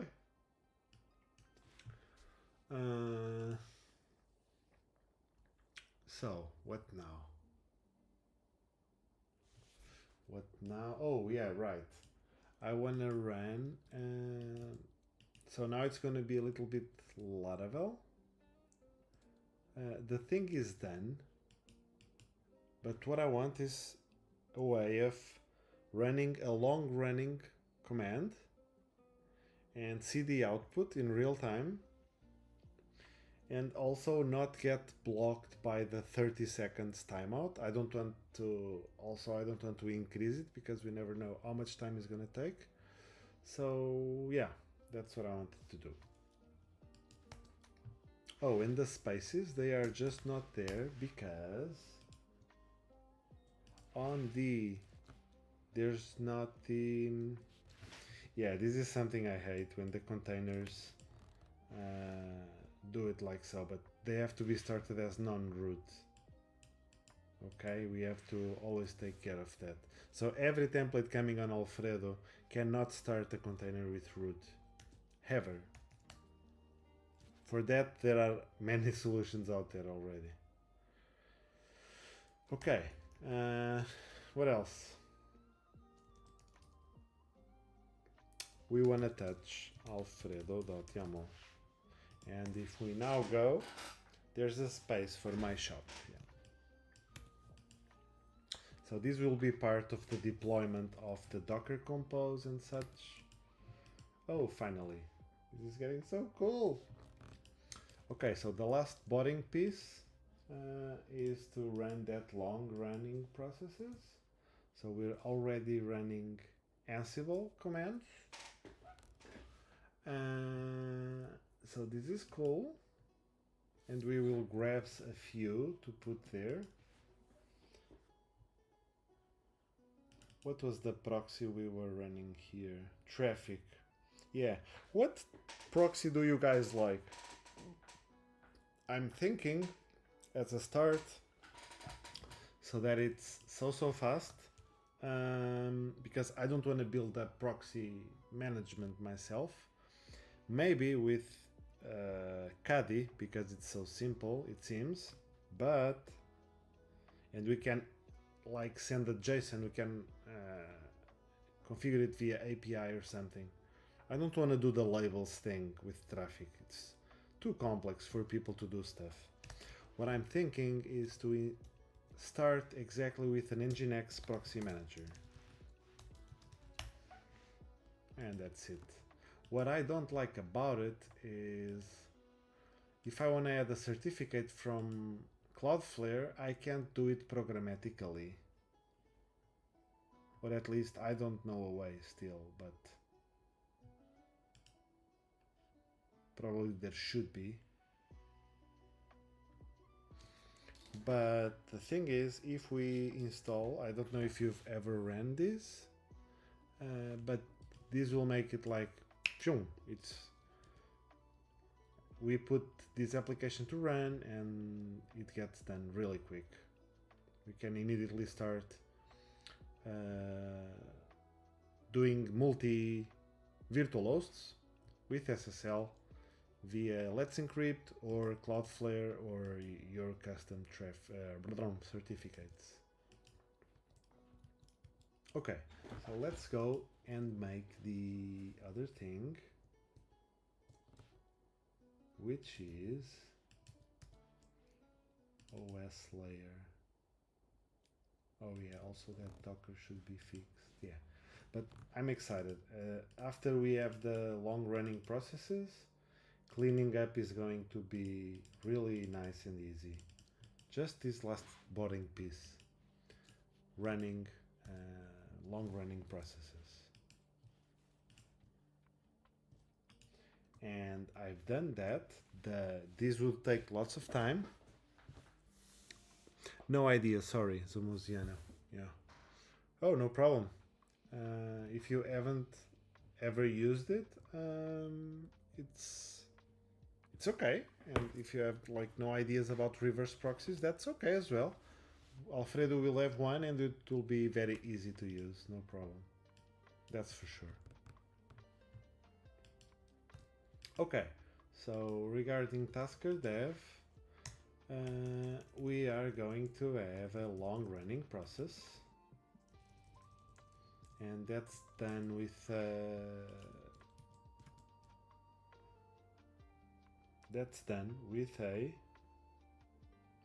oh damn it, with a job.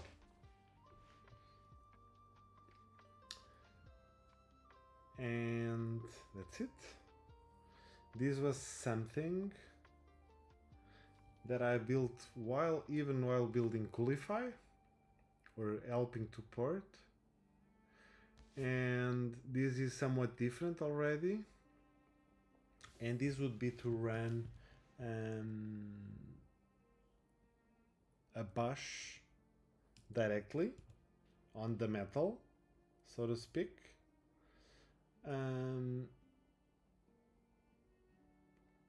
But we can do it as well, but I was using a different approach, a smaller approach. Maybe this is a little bit too overkill, probably. I don't know. Let's see. What I wanted to do is, first of all, to have a job. And to have that job, it means that what we have to run will be serialized, and then we will invoke it later. So, before, what we were doing here was to have activity log from Spatsy. Hey, first time chat. Hello, hello. Umar's verse. Umars, hello, hello, welcome. My name is Patricio. I'm a full stack developer. We are currently building Alfredo, which is a self-hosting assistant, so we can put applications to run in VPSs. I love Laravel, Node, JavaScript, and self-hosting, AI, chatbots. We're doing all that sorts of things in the live streams. I'm also the author of Mingle.js, which allows to use React and Vue components in Livewire applications, which is the most fantastic stack I know on how to build components, and Filament on how to build applications, and Filament is built on top of that and is the fantastic foundation. And we are using exactly that to have this software, and yeah, that's it. Thank you for joining, and I hope you enjoy your stay. That's it. Thank you, thank you. Are you into self-hosting or into any of the stacks that I've just mentioned?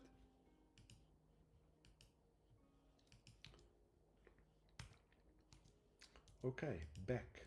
Let's... I was going to explain how the thing was running, and it would be like Spassy activity log. Why did I enjoy it at that time? Because we can get an API already cool, like to persist logs, and also in Filament we get an activity log for free. I mean the UI, all of that thing. We don't have to, if we make our own log system, it's different. What is this? Sorry, Filament, plugins, and if we were to check activity log, here we go. Where is one Romulo Ramos? Here it is. I like this one. This one as well from Dennis. Let's see. So yeah, once we get already, we will get the UI to check all this, and that's it. So the workflow. Oh, I'm learning AI development. I know JavaScript. I know Docker. Oh, fantastic. So today we are building the dashboard so we can install these things like templates. So for example, if you want to install NA10, you should know this, I think. So you wanted to install this without coding, like no just with nodes and low code or no code approach. We can make automations and for AI as well. We will deploy it with Alfredo and other applications as well. So yeah, apart from this, there are 500 applications more, right, out there. You know Docker, so you know the drill. I'm speaking for maybe people that will also don't, for people who may not know it. So what I'm going to do right now is, yeah, should I decide, should we use an activity log or not to make the log. Okay, let's not. Let's make a specific one.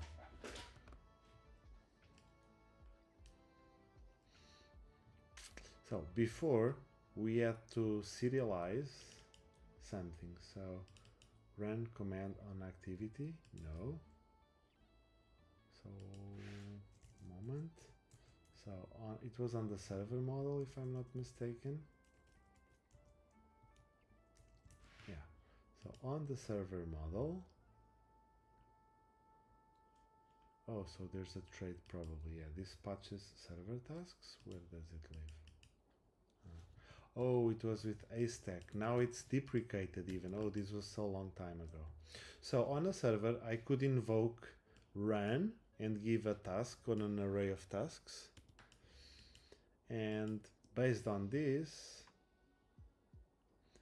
we would add tasks to an a stack and we would start it. And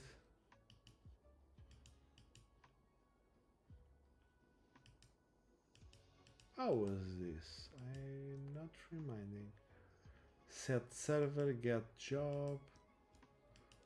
OMG. Yeah, so this is going to be like a direction, but it doesn't have to be. The action is the most boring stuff to do. So there is an activity which is on the database and the job knows it, right? It has the ID and we have to run this activity on this server and that's it. Once we invoke it, we have the activity. We are not hiding from output, we are not finished, and we are not ignoring errors. So once we run that, we get a time start. Oh, so Mosian is asking, what feature are you implementing now? So the feature right now is to run long-running processes. So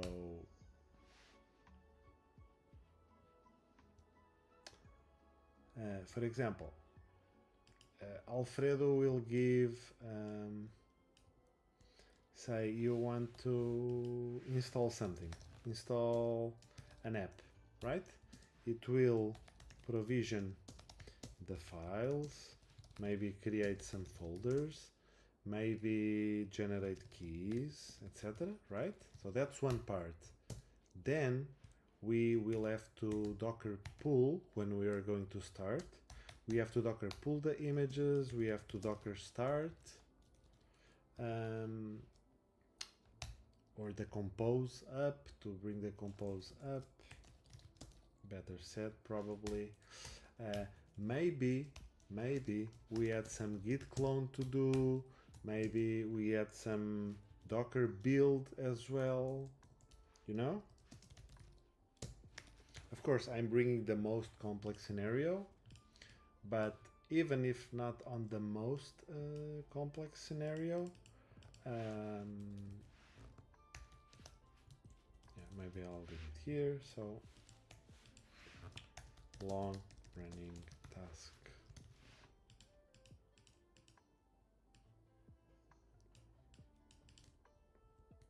So when we want to run this long running task,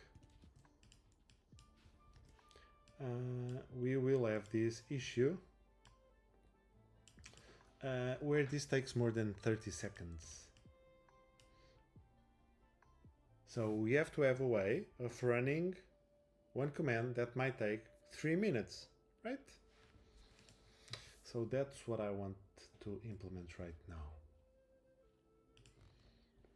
So there is the Alfredo web, which is where we interact with the thing. So let's say we are in our computer, right? So this is a keyboard. I'm very good at drawing, as you can see. I chose the wrong career. I should have been into drawing. So we go here and we say, hey, do that long running task, right?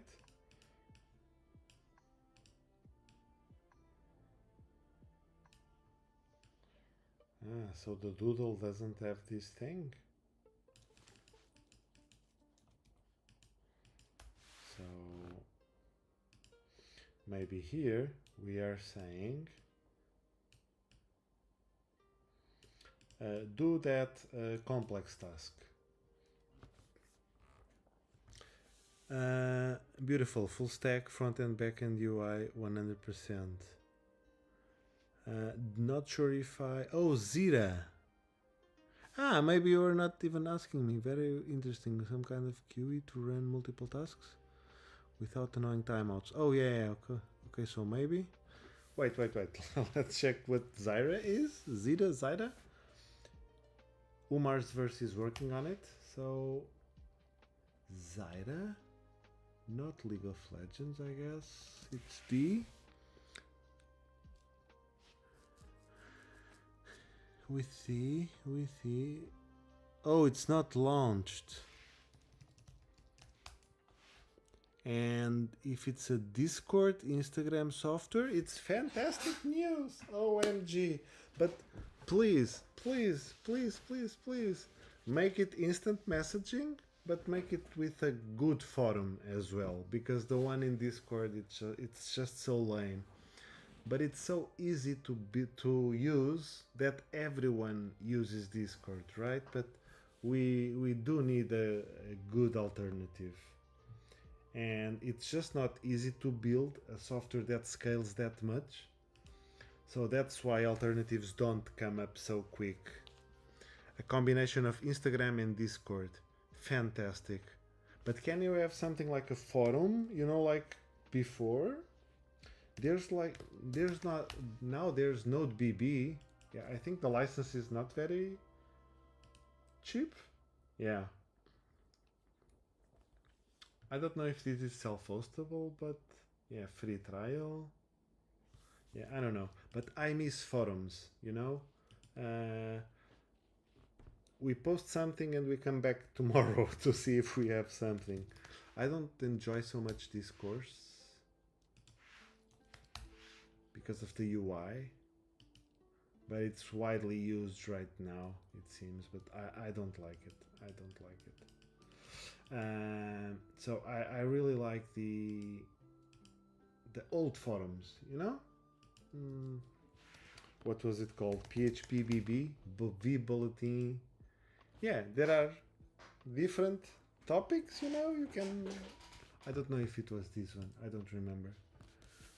One step at a time. We're not a big multi-billion-dollar company. I will try. Okay, Omars, I'm just giving my thoughts out, right? I speak with very passion because everyone is going instant messaging nowadays, and what happens is you speak something, and then someone else comes and speaks, and in the middle, and blah blah blah, and the conversation gets fuzzy really quick. So it's good to have separate things and not everyone in the jungle boom boom boom boom boom. Hello, Freddy, can I call you Freddy? First time chat. Hello, I'm Patricio. I'm a full stack developer. I love Laravel. I love JavaScript. I love Node, Docker, AI, chatbots. And today we are building Alfredo, which is a self-hosting assistant for developing, not for developing, for so that we can use VPSs for self-hosting just with one click. I'm the author of Mingle.js, which is a library so we can use React and Vue components in a Livewire application. And yeah, let's get back. I hope you enjoy. I need to construction to contract legal app with mobile, but I don't know about code. Which platform can I use? Oh, you need to construct to contract legal app. So you want to make some documents and multiple people to sign it, but I don't know about code. You don't know code, so you have to do everything without code. Maybe. And this is self-hostable. You can use NoCoDB, which means no code database, which you can install this with Alfredo, maybe next week or the other, but you can find on GitHub, on the website, a tutorial to install on a server.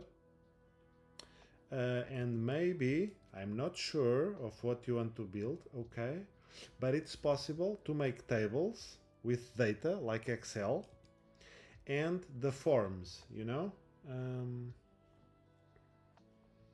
and you can make the screens, grid views, form view, you know, so probably you can make a good application for what you want to build without code, with no code DB or base row, maybe,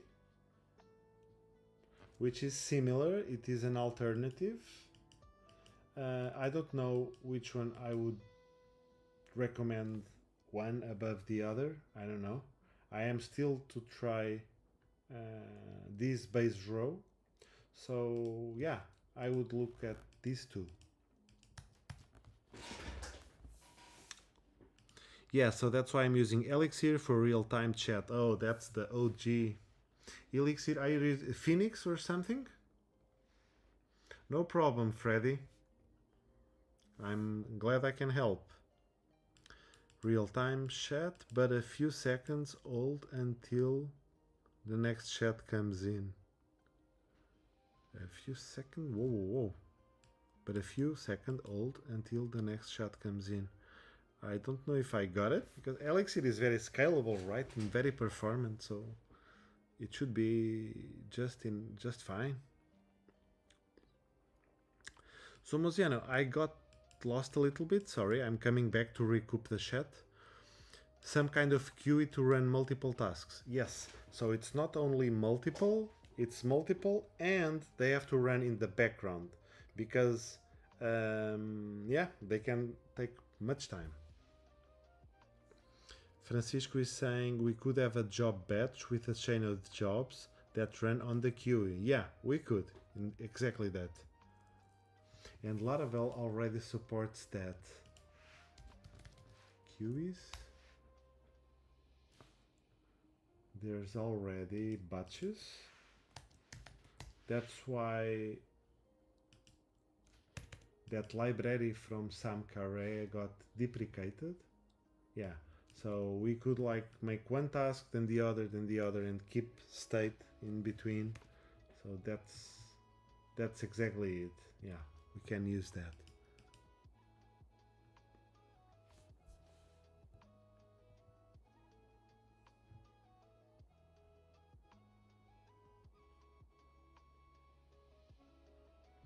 We can also use pipelines. Yeah, I really like pipelines.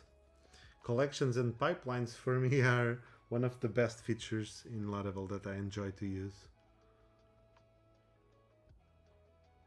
So Moziana is saying, yes, very interesting. I've done mostly stuff on web servers, which means annoying timeouts. Not sure what challenges are there on the server itself. I mean, so the challenge here will only be to check the output in real time. Because, for example, let's say this is a user click, right, where it starts. So, click, I don't know, install app, right? So once we click,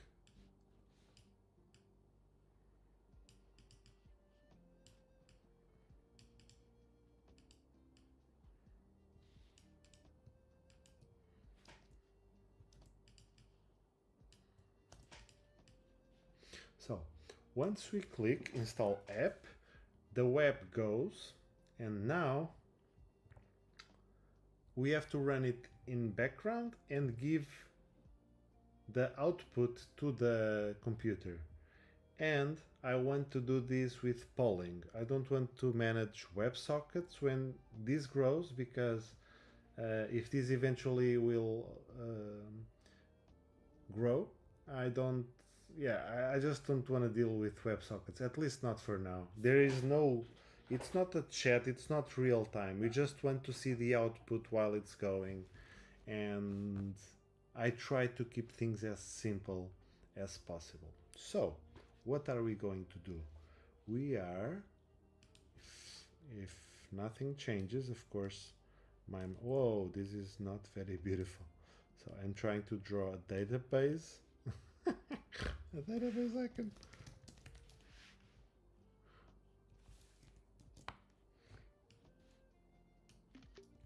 So I think it's, mine was better, I think. What do you think? So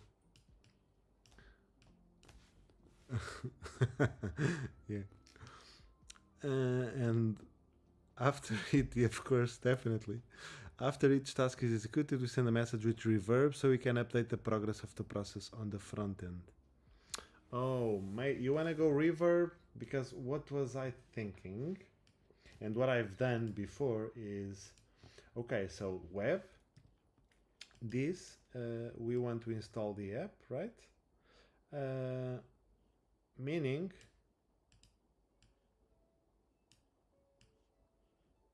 I don't know where to put this. So install app is all this. Okay, so we are going to queue.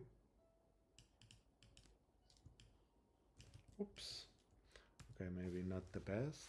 Let's, okay. I should have done something like so. But not only on the web, we have the QE, right?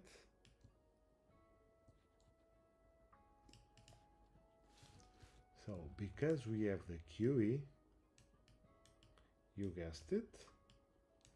So this will provision the files, create folders.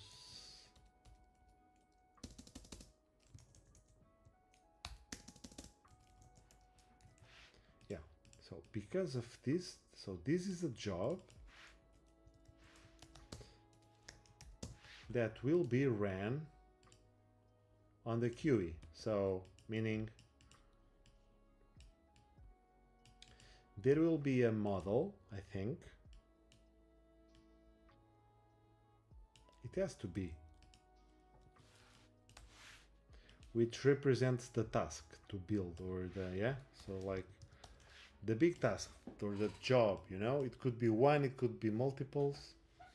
So this goes here and this will be dispatched. So it might go to database, it might go to Redis, doesn't matter. So the first step is this. Done. So we click on the button, we decide we have to run this job, right? This job gets put in a database, in a model, so that we can recoup what we need to do, and then it's going to get into the database again as a job if we use database as a driver. And that's it. Now we can return the request back to the computer and say, cool, we are going to install. And after that,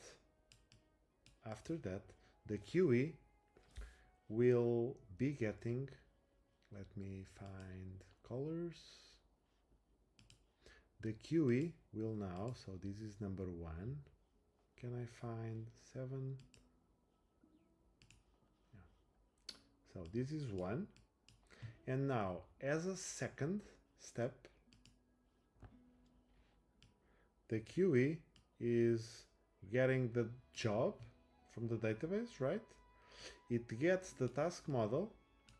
It knows what has to be done, right? Because this is there. And then it runs in the different process, right? So this is the process running the task or the job with the task. Maybe it's more clear. So one thing is the job, which is the Laravel piece. It's a Laravel domain. It's a job, a queued job. And the task is something from Alfredo. Do this in this server, do that, blah, blah, blah, blah, blah, blah. So, and now, how do we communicate to the browser, you might think? And I'm thinking that when we return in step 1 and to finish, we have the task ID, right? We get the task ID from this model, right? And it's the thing that will start when the queue starts. And then this process will be updating the database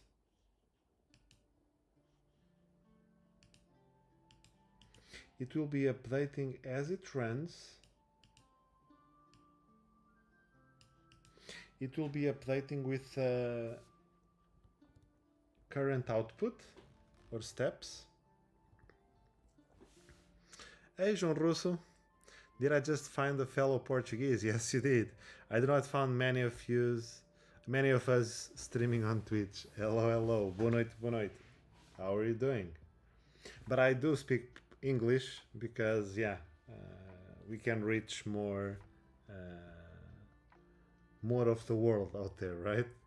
We can network with everyone. How are you doing?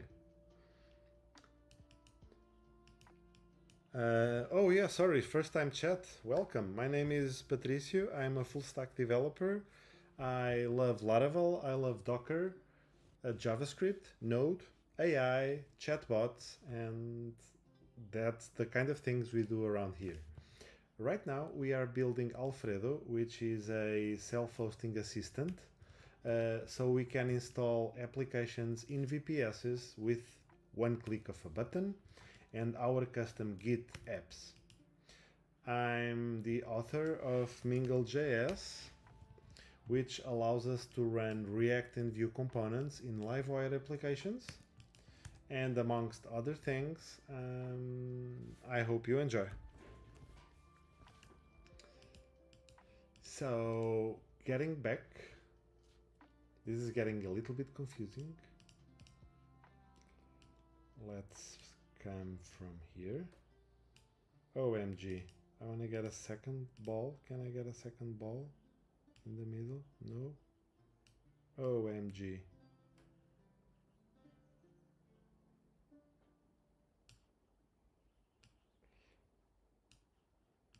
Okay, so we are like in real time, buffered, real time, persisting the output.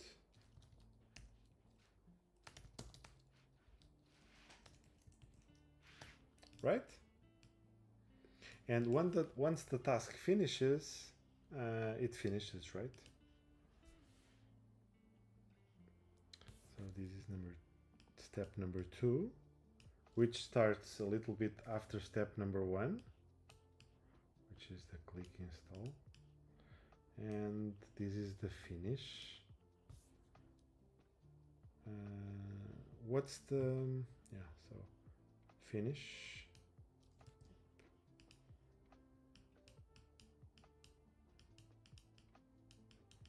I know there's the workflow signal for the finish, but yeah. So, and then number 2, blah, blah, blah. And then after that, we update the state and finish, right? In the database. But the thing is, this real-time persisting the output might take 1 minute, 5 minutes, you know? and that's a lot. The web will not be waiting, right? So what we can do, because this first request will take less than a second, half a second, less than half a second, it's just bam. So it can be like 50 milliseconds. I don't know. Depends on the latency, what server you have, etc. It's fast, right? And now we have the task ID that the QE will do. So what we do is we have a third process. And after we finish, the third starts, which is we are now, while task not finished, we're polling for updates. So that's it.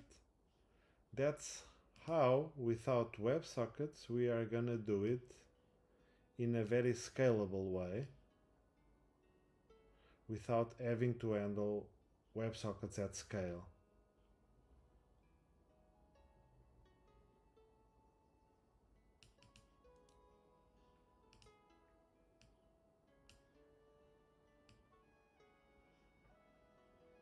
I don't, yeah, let's keep it there. Never mind.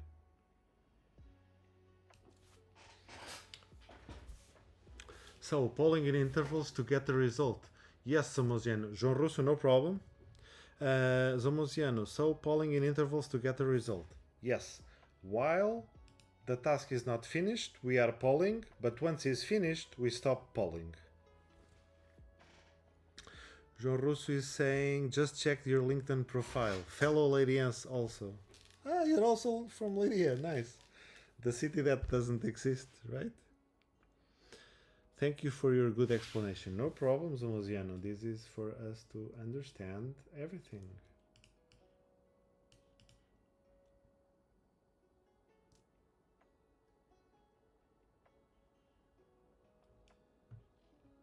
Ah, cool, cool. So, let's go. We will grab this thing from... I'll just hide it here for a second.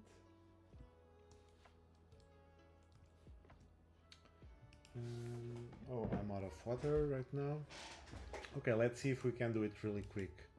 So, because this thing is more or less done in this previous project in other fashions, but the tedious part I know is done. So that's why I'm saying we can maybe be kind of fast.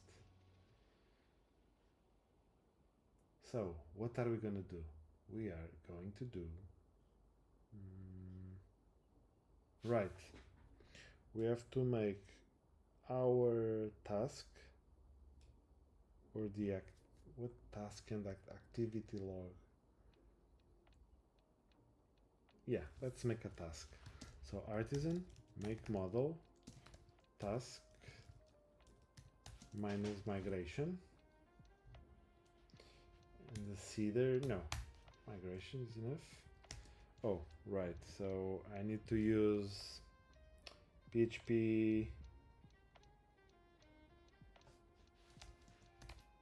So this is 8.3 and the project is 8.4 probably. Yeah, so BCE bash, so artisan, yeah, artisan make model task with a migration. Here we go.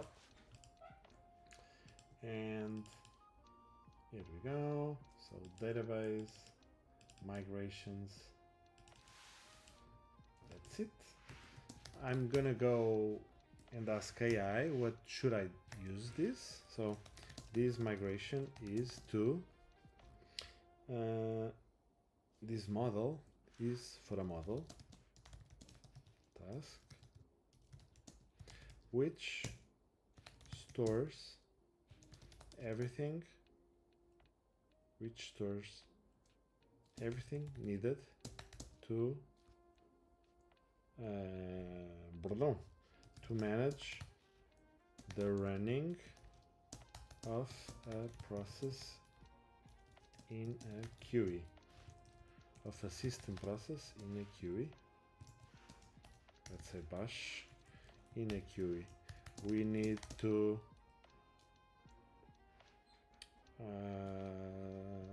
save some. We need to save output, status, those sorts of things. Please come up. I'm always saying please and we shouldn't. Come up with any more state you might see fit. That's it.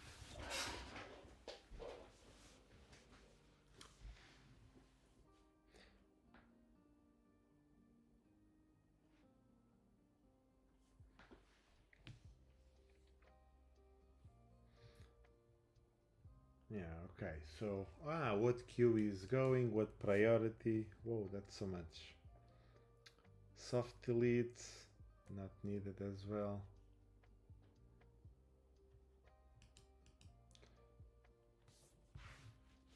So this is cool. So what are we going to use? We're going to use the name of a task. Is that it? Is that it? Do we need working directory?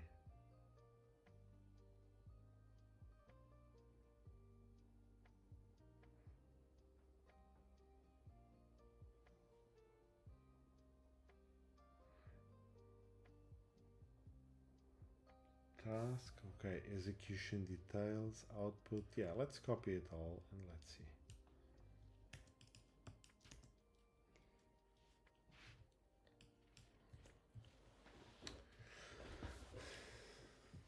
So that is the name. So maybe I'm regretting not looking at the other one because it was already thought of. So there was like server task arguments. Yeah. What was the public user? Oh, so the script would have the CD into that thing. Yeah.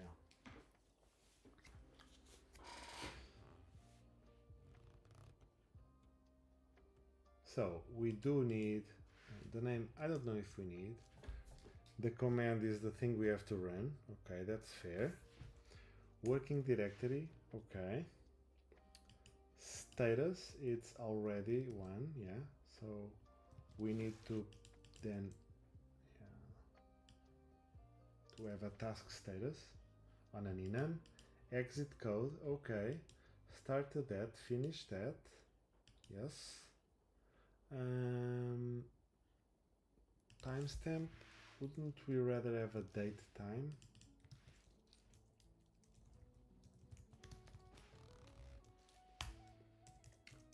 Integer, it's the timeout. Oh, right, that we will give. Okay. So we will give the std out stdr in a different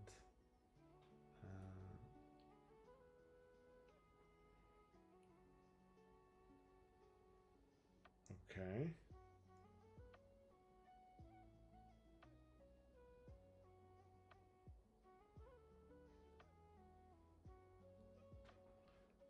The output error output. Okay. PID, is that needed? Will we have that? We can check later, I guess. Metadata. Environment variables, yeah, JSON, okay, that's cool. Attempts, how many attempts we've done it, okay. Max attempts. So, schedule tasks, that's cool.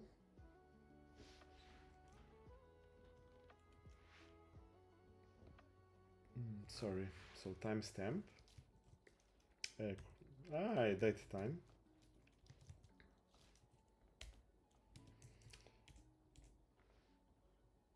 And the queue and the priority. Okay. Relations, user ID, so that who ran it, and triggered by could be system user who ran it or who asked it, right?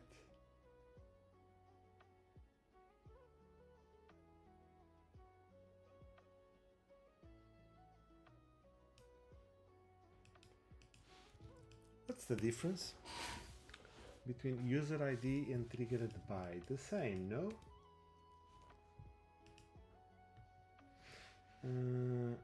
Triggered by.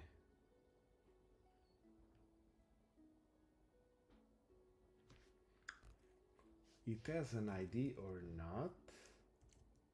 Because it. Okay, so the user ID will be null and the system will be filled here. Okay, I can live with that. Okay, so this is Ansible tasks. Is this server still running? It is. Okay, so what we're gonna do is we're gonna go into the terminal and we're gonna artisan migrate. That's it. So we have tasks and we are going to create a task.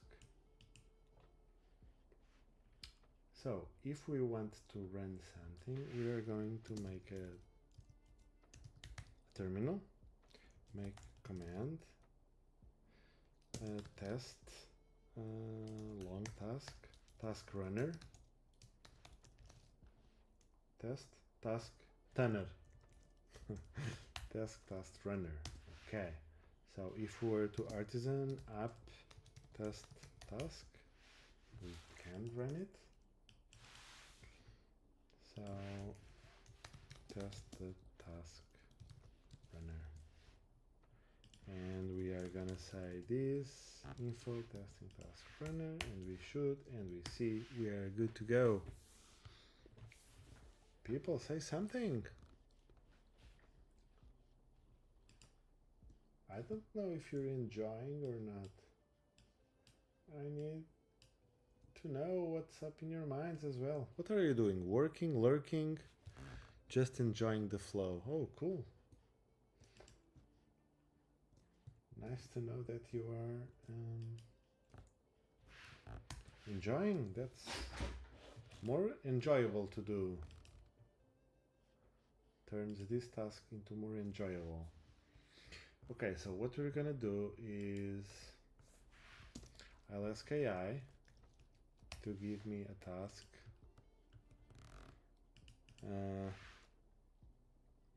Let's create a test task that prints I don't know, A, B, ABC, etc. during 8 seconds. Make the duration configurable or changeable. Configurable. What would this be like? An interval? Not an interval. What? No. All wrong. I want this in bash. Let's create a command in bash that prints 1, 2, 3, 4, yeah, whatever.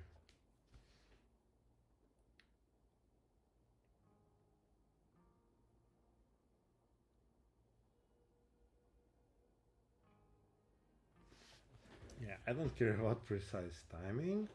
What I care is something that I want to be able to run it, so it can't be a bash script. It should be in a command.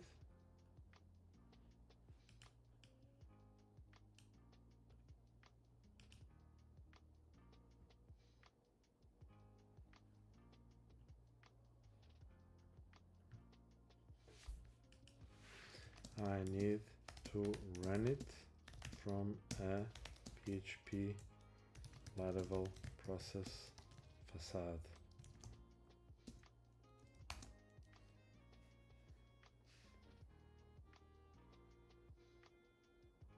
No, I don't want to save a script.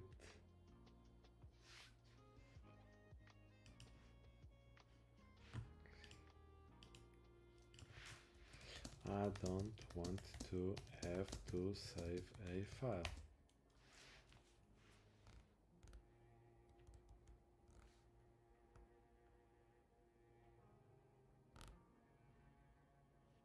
With here doc, okay, cool.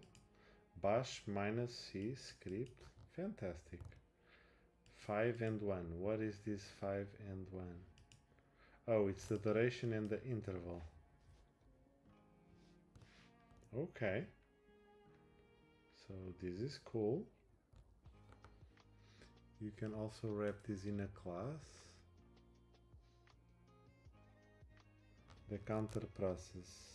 Yeah, I still don't know how these processes are going to be. You're doing stuff I'm learning from, so not much input from me. Oh, but yeah, but okay, Tomasino. But I mean, there's always input. You can maybe, if you don't work with this before, maybe the input is not always to make something, right? I mean, I just don't want this to be in silence, that's all. It doesn't have to be about this, or it can be just, I don't know. Just wanted to speak.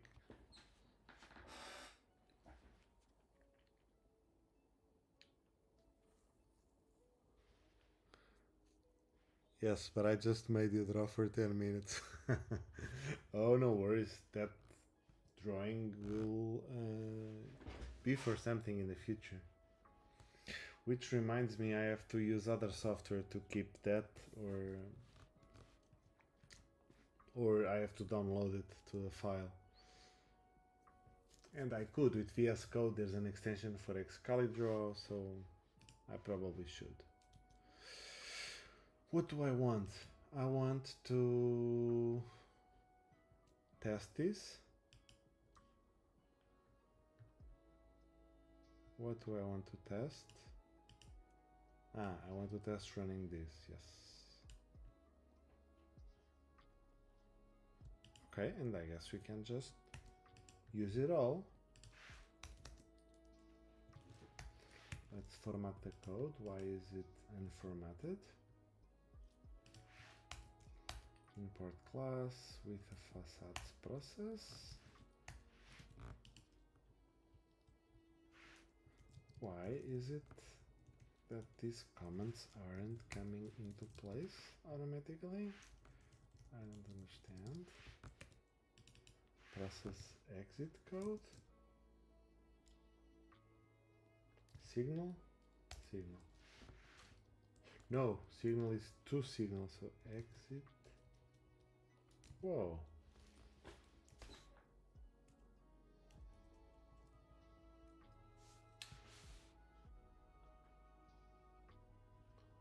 Process start.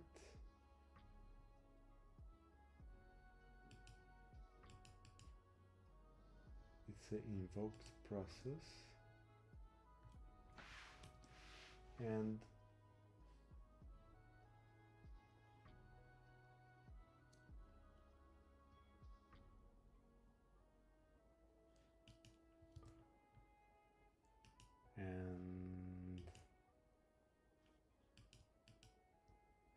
process start.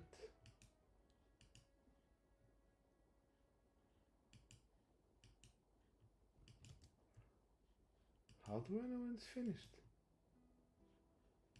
While process running. So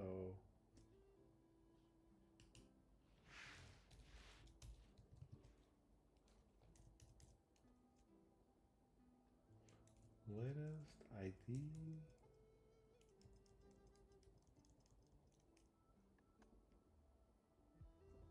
How can I not get the exit code?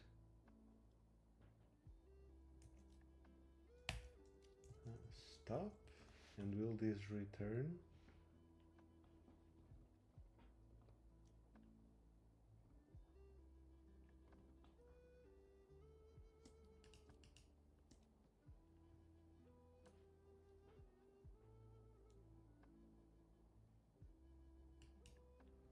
stop the process if it's still running. No. So what is this? For me it's kind of weird. Let's see what's going to happen. Of course. Pipe BC.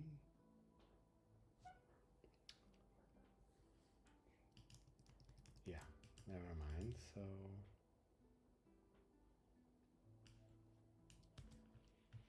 I knew this was a bad idea, but even so, it was very helpful. Thank you, Zomaziano. That's what I try to do. I try to be clear for everyone so we can all move along.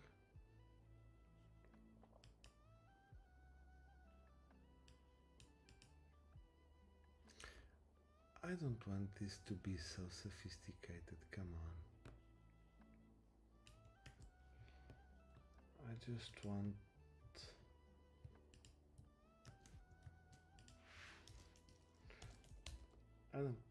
testing task runner. I just want it to run. Okay, cool. So, and even so, the output, we could get it. It's a callable, right? So we can put a function and it's going to have type and buffer, is it? Laravel process. So Laravel docs process. And the output, process output, here we go. I don't remember type and output. Okay, so it wasn't very far.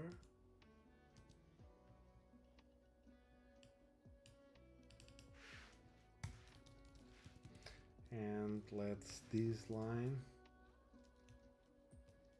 output. So we should now see it in real time. 1, 2, 3, 4, 5, bam. I think it's outputting the line as well, so I don't know what I could. Info call, blah blah blah. Should I just echo?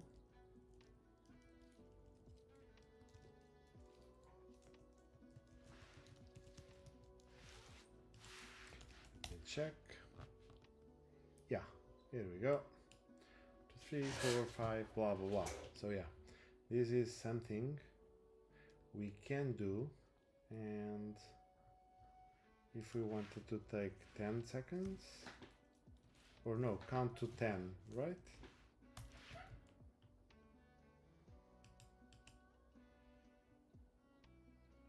Interval, it's a second argument and the default is 1. Start time, counter 1.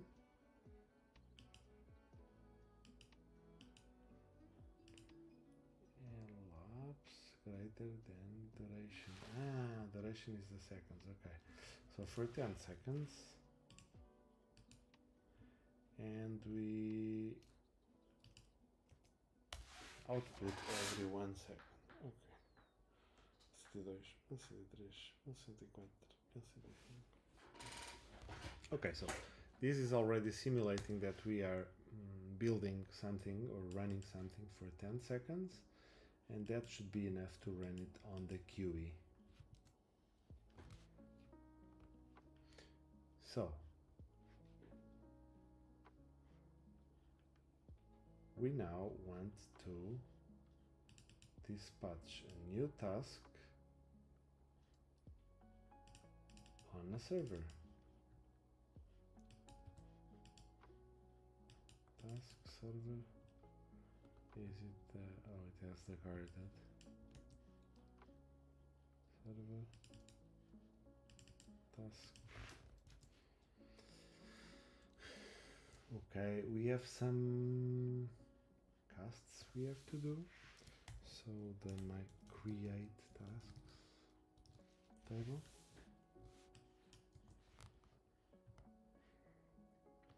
Okay, so we're gonna make an enum.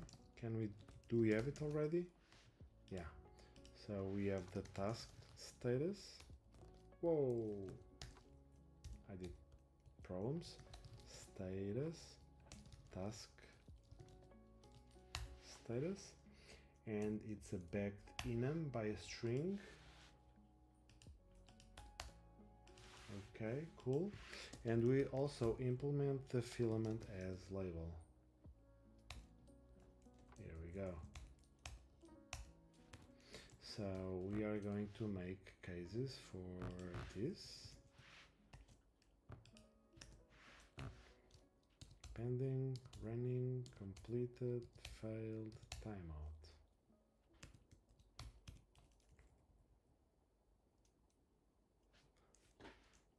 Would cancelled be a cancel? Yeah, I think. Stopped, isn't that too much? Paused, resumed, OMG.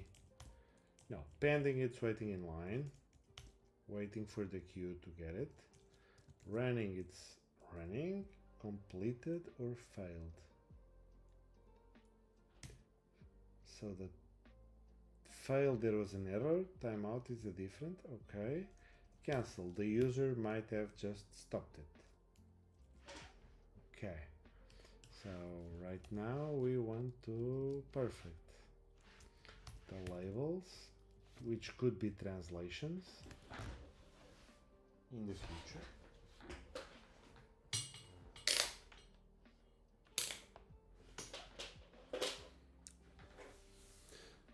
Good night and good luck with the task runner. Thank you so much, Somoziana, and I hope to see you soon. Thank you for joining. Yeah, I think soon I'll have to go as well, but I would like to be a little bit more further than the thing.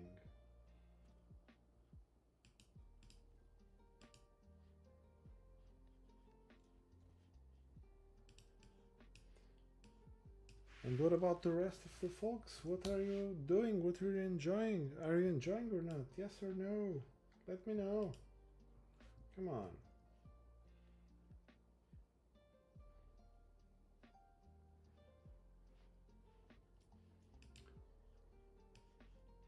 You're leaving me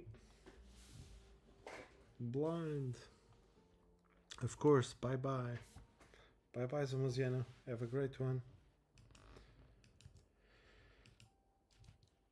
Okay, so there's the task status, and the task will have that guarded attribute. I guarded costs.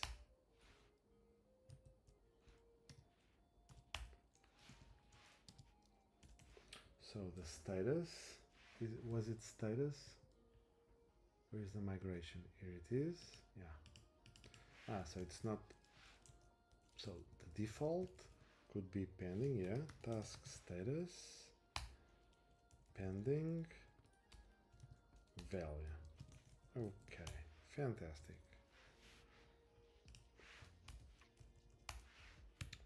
So status is task status. Good. What else? Command, started that, finished that. So this is, if I'm not mistaken, it's dates. Dates. Is it public?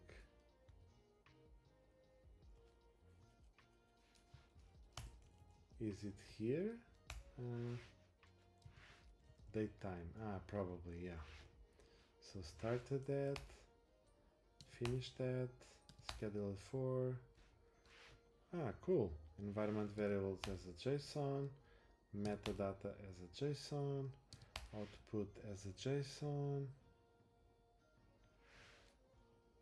error as a JSON, working directory not a JSON, attempts is an integer, but that's already coming from the database. Foreign ID, user ID, constrained, it will infer the table. Okay.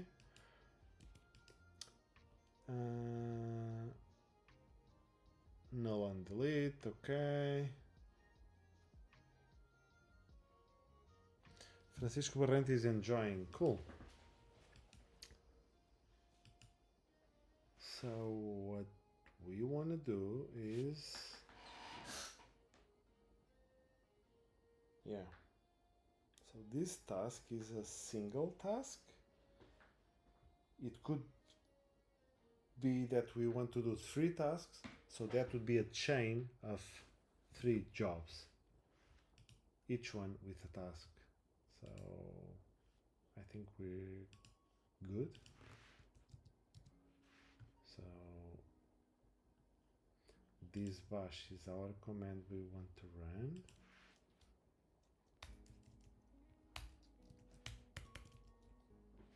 So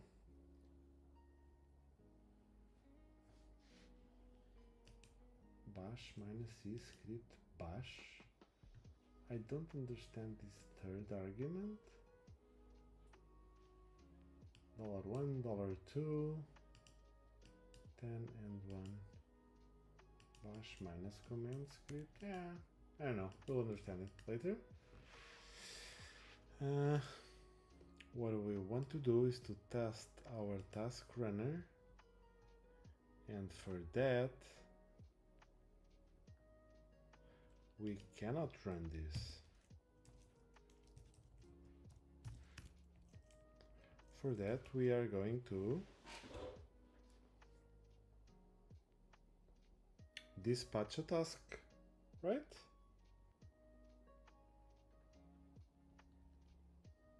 I think that's it. Which can be a batch or just one, right? So we're gonna dispatch a task.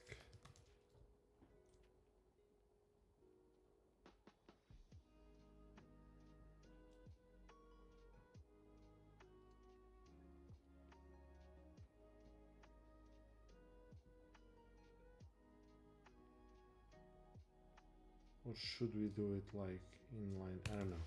Let's go first. Okay. So we have our script. So what we're gonna do is like we have a task which is gonna be oh, I have to do the indexing for the things. I want to have the autocomplete create. Yeah, here we go. So the command, so there's the task, there's the command. Working directory, it's gonna be null. We are not doing it on a server still, so status, it's gonna be default. We will have 60 seconds timeout, and we might attempt it 5 times. Maybe I want to make an helper to dispatch this because I want to get some default sensible values. So I don't want to do this every time. And that's it. Now I need a job. Artisan make. Oh, wait. Oh no, that's good. Yeah. With a task, we have a task ID. Now we have a job. Let me check the previous project. What have I done? The previous project is called Tasker Dev. And I think I'll be here for more 15, 20 minutes. I don't know about you guys, but it's 1:15 in the morning here. So, jobs. What was I doing in a server run Tasker job? Yeah. I would receive an activity and the server where it would run.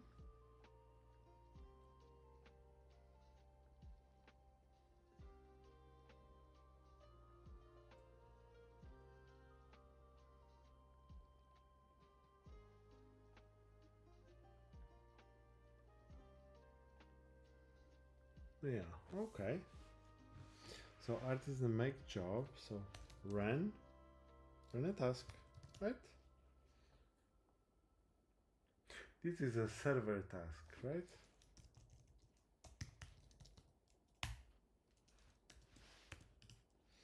And that's it. Because it's a server task, we'll be having, let's use promoted properties. We'll be needing a server, and we'll be needing a task. That's it. And the chain of tasks would be multiples of these.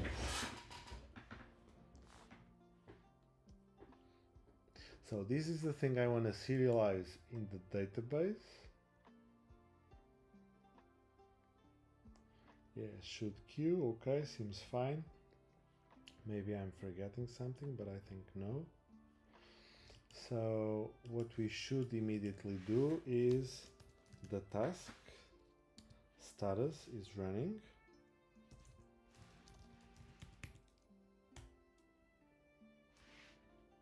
What's happening? Oh, silly me.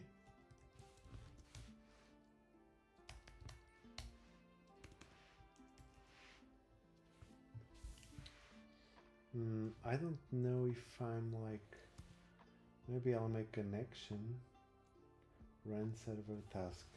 Will we run it all here? No, it's a very complex logic.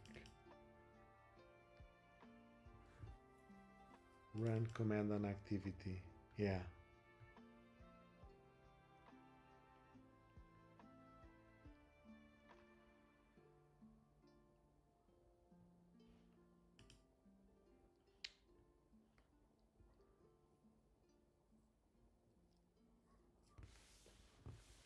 So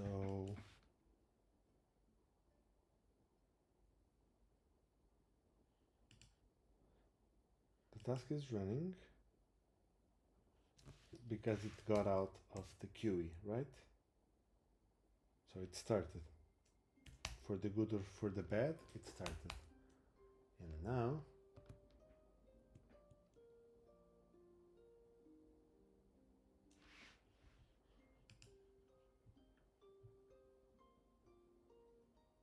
we should just start it, right? Run command on activity. So the run server task, I'm not enjoying these names. So there is a job, run server task.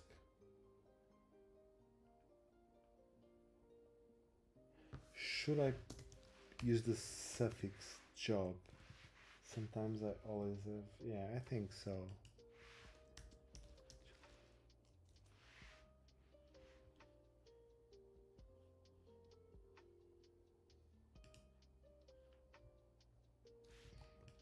Here we don't actually. So run the server task.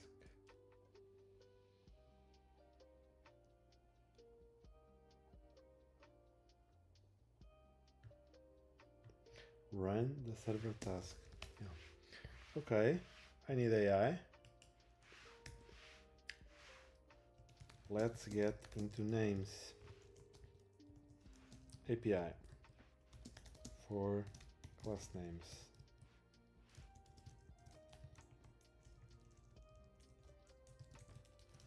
I have a task model which needs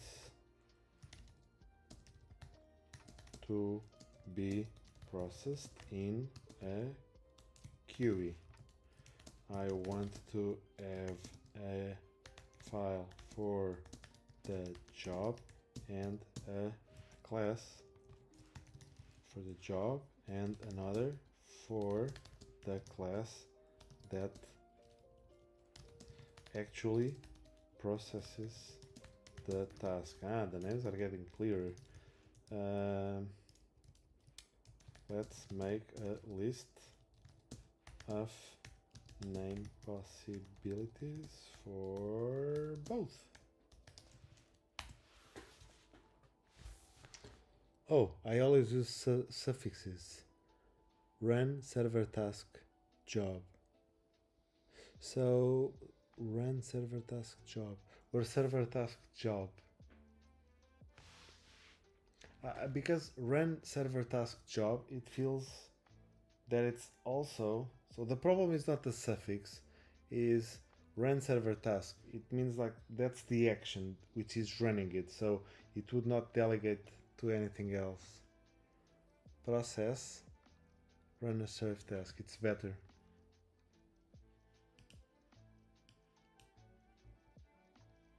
Process server task job.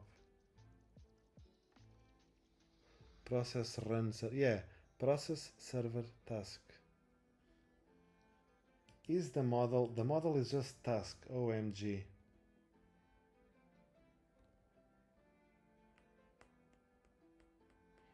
OMG. Should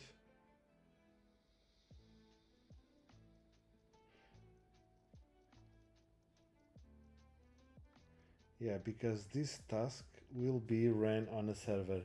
Are there tasks that will run on the Alfredo instance itself? I don't think so. Process server task job. Yeah, process, it's like let's take it out of the queue, right?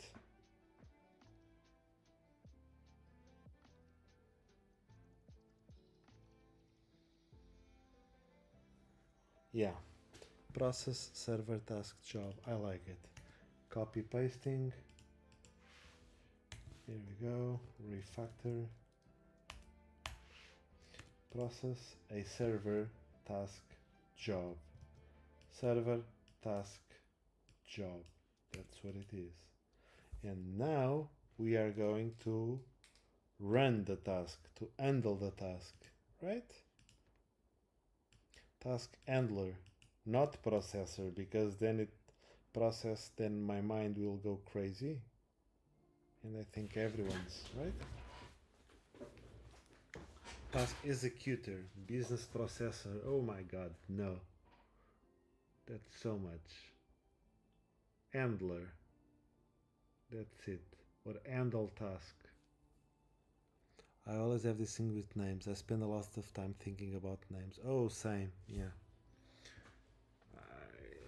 Because they're important, right?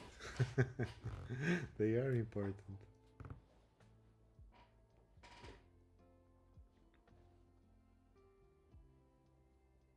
Yeah, indeed. So these actions with a single responsibility, just a single method public,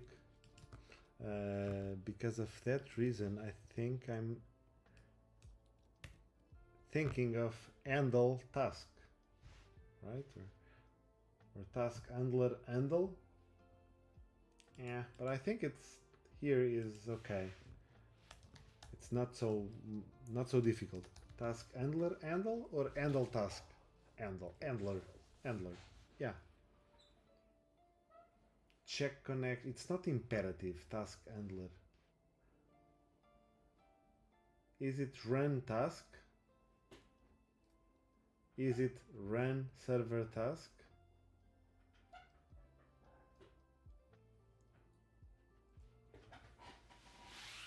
Server task handle server task. Yeah. Handle server task.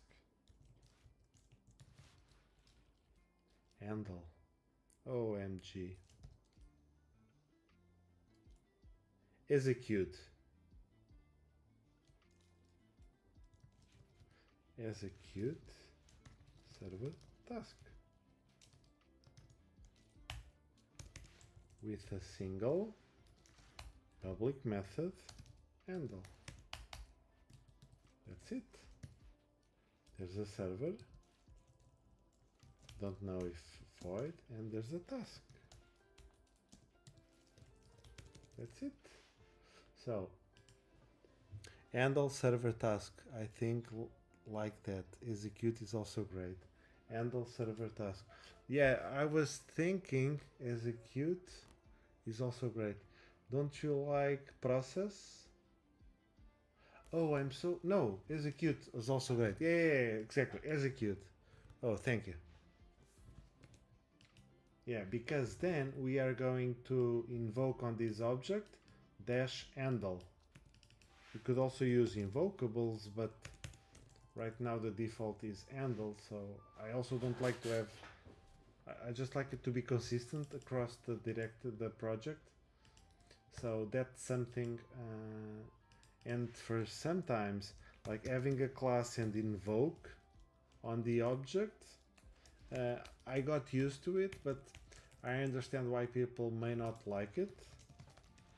And yeah, it might, because it's not natural for PHP programmers, I think.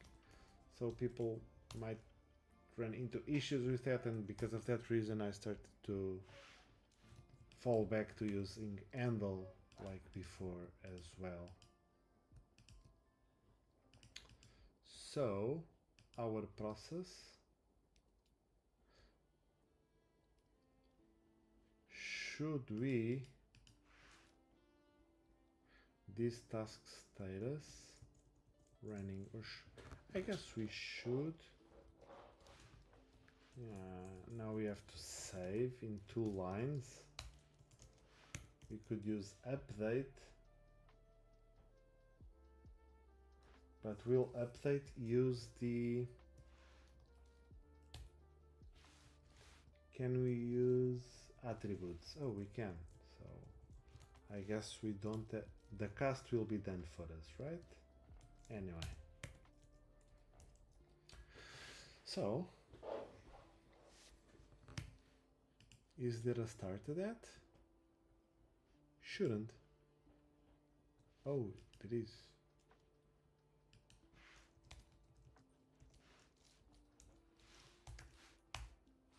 But the start of that is the first handling. I don't want to make this so complex, right?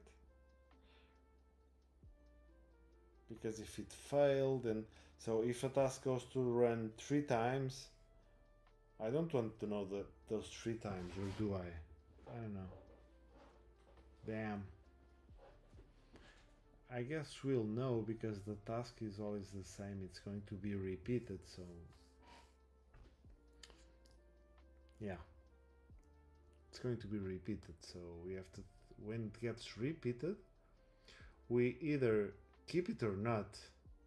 So in this way we are overriding what was there, if it was there before.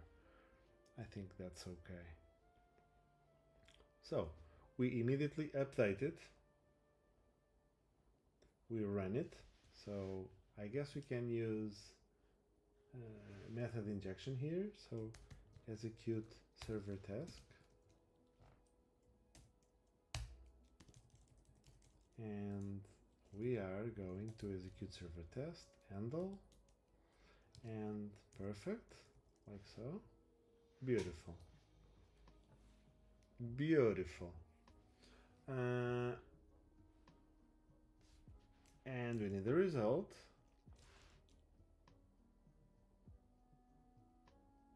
Is that a boolean? Is that a boolean?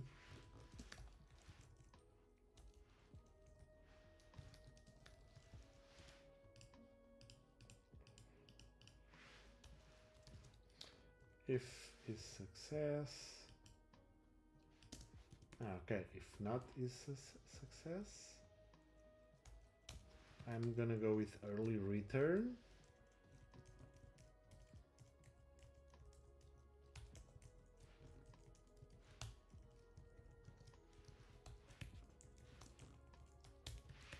And that's it. It's failed. But it depends, right? I guess we can return the status, right? Because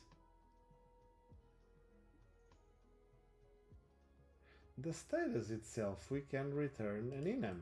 The enum with a task status. We just return a task status, right? And this is a task status,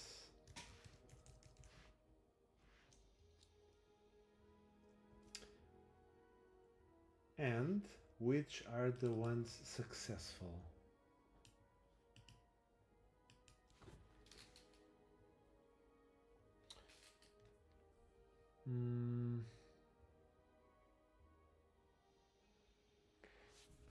Laravel has this rule to help us like repeat, retries. What is that? Retry.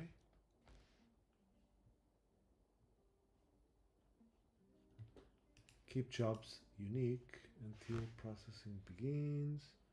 Retry attempts. What is that? Oh, there is so many.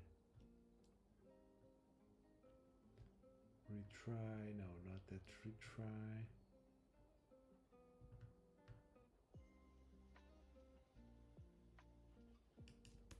Or you may wish to use the retry until method to define the amount of time until the job should no longer be attempted. What? Wait.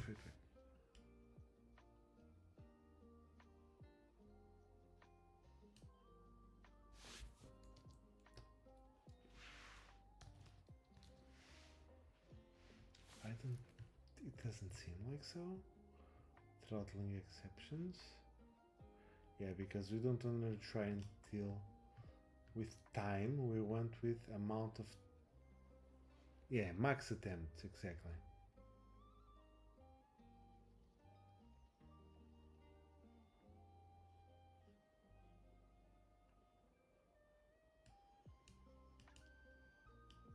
Yeah, so the QE defines it.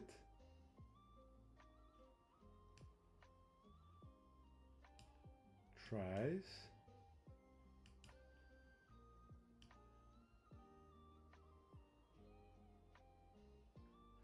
Yeah, so we can define here, and that's it.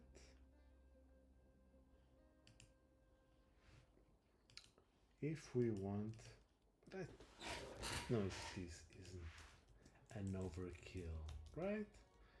It feels like an overkill, but what if we decide we fail? Yeah, we can just say this task update. No, status will be the task status. Francisco is saying, but if we are running this on the QE and if we need to run the tasks on the sequence order, we need to think how we will retry a task. What do you mean? If they need to be run on a sequence, they belong to a batch, right? So if they belong to a batch, Laravel is handling that for us, isn't it? I never used this, so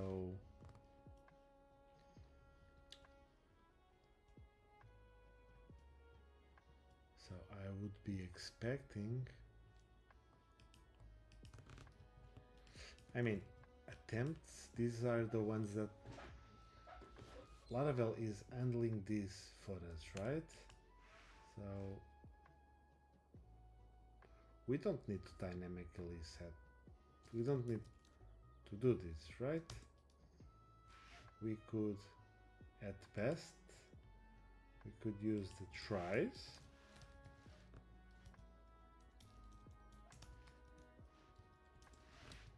Where was it?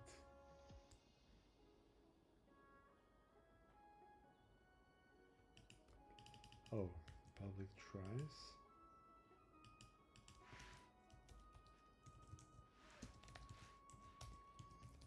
And if it fails, Laravel will... Oh, batch failures. Yeah, that's something else.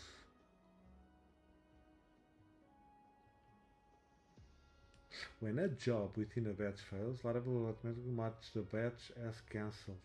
Ah. But that's only after failing those 5 times, right?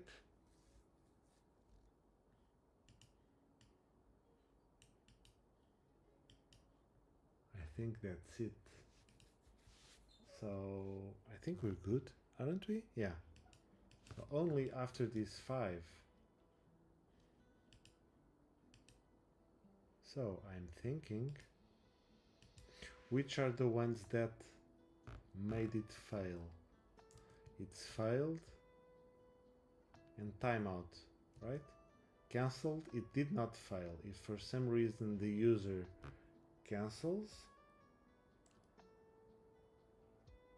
but how can it cancel? We have to check as well, yeah.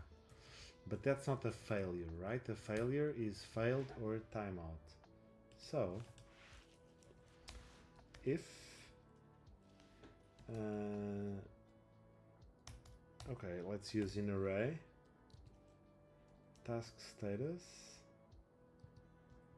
No. It's cancelled and failed. If we decide on the code that the task failed or cancelled, we basically just want to say to Laravel, hey, this job failed. That's it.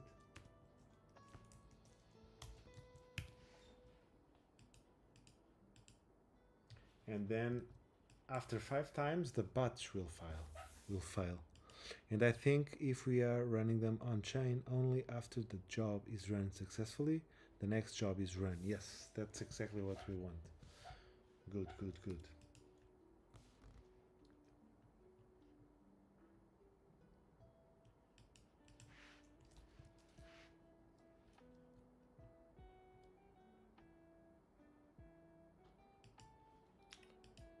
So what's the code again? We process, we handle. Right now we will ignore the server. I just want to make the output work. Or we can, yeah, never mind. No, let's just see the output working.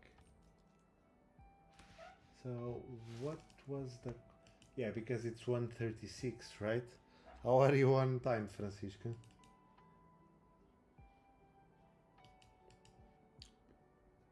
So we are saving this task, right? And now we are going to dispatch. Hey, I don't remember how to dispatch a job so long time ago.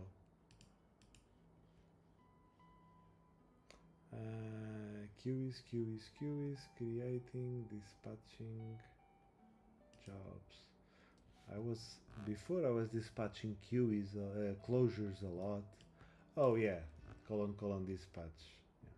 Yeah. So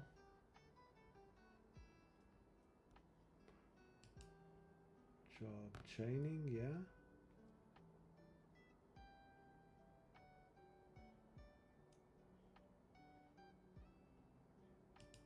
I don't know if they're exactly.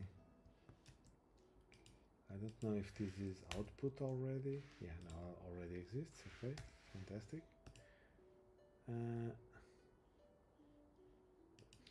It should be patchable. The server task. We still don't have those, so let's not. Let's just do what we have. We do a task, and we now want to process the server task job. Process server task job. We want to dispatch. We need to dispatch with, yeah, that's something I don't like. This doesn't get the autocomplete. So should we do a new and then dispatch from the helper? But then the new is also not testable, so I just wanted to process server. Yeah, it needs a server and a task. So what we can do is, there's the dispatch helper, right? But instead of doing new, I'm gonna do resolve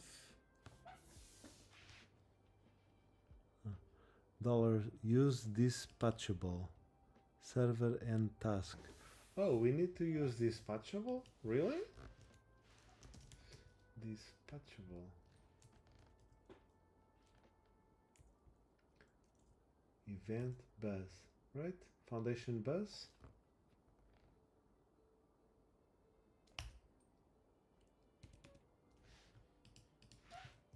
So process, server, task, job, dispatch. Yeah, but there's the arguments, but I don't see them. Okay, so $server, I'll just find the first one because I don't care. I won't be using any for now. Whoops, not the first one, the first. And let's use server and task.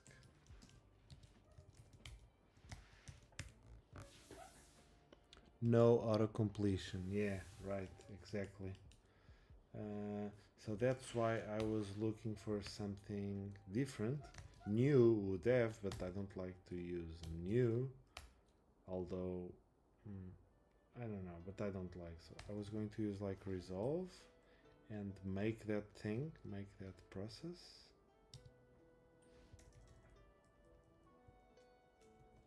Ah, but here is the same. No. I wanted to... Oh, can we do it like so? Yeah.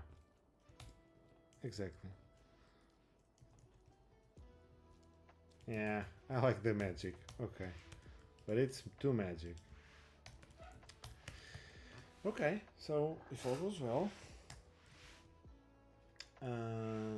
let's try... What should we do?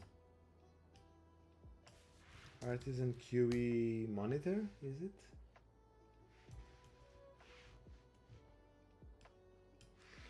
QE monitor.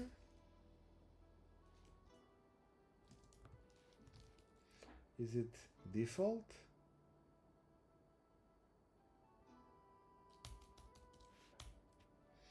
Artisan QE list.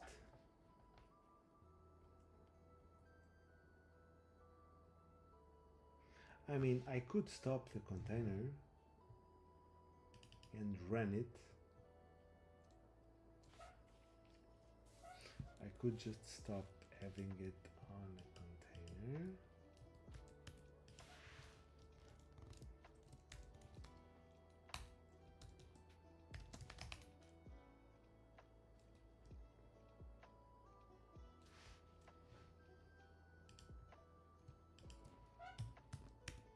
I think, yeah, probably that's probably even for the best in development, right?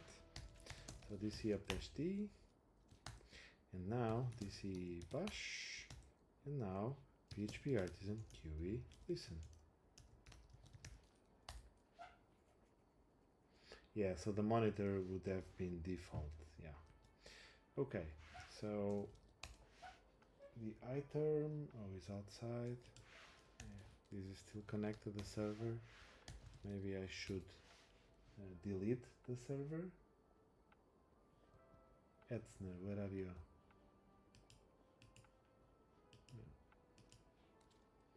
So let's gonna delete this. We are finalizing for the day.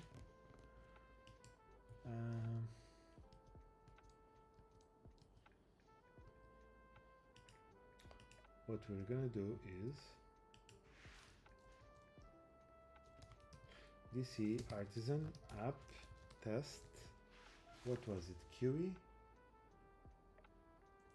console task runner, test task runner, test task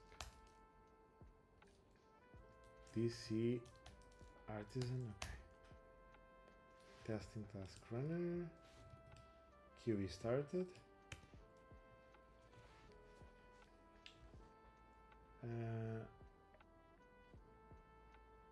And it's gonna run something, right?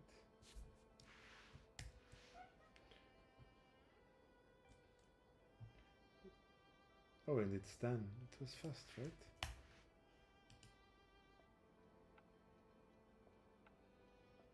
It's really fast. Ah, because it's still not running it.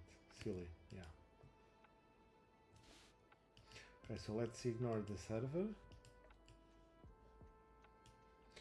I'm gonna go and put an array to know when it's done. And we'll be able to see it here.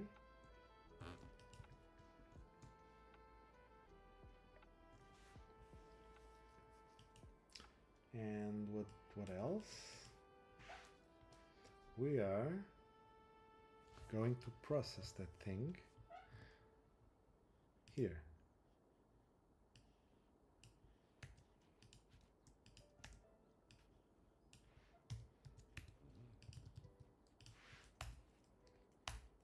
This is the Laravel one,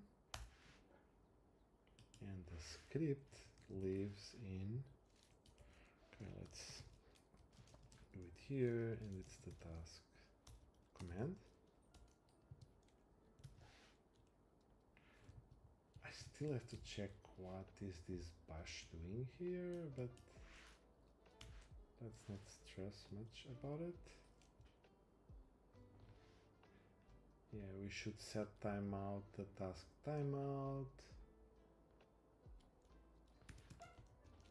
But for now, oh, never mind, that was the colon, the comma of this. Exactly. So this is the command.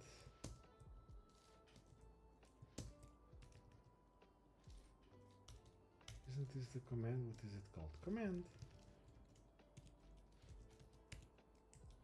And this is the output. Okay.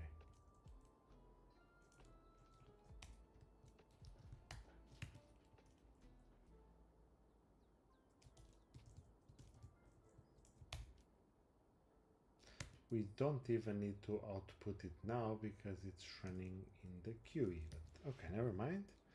Let's go. Gonna run on the second monitor. Done. It's running. It should be up here anytime soon.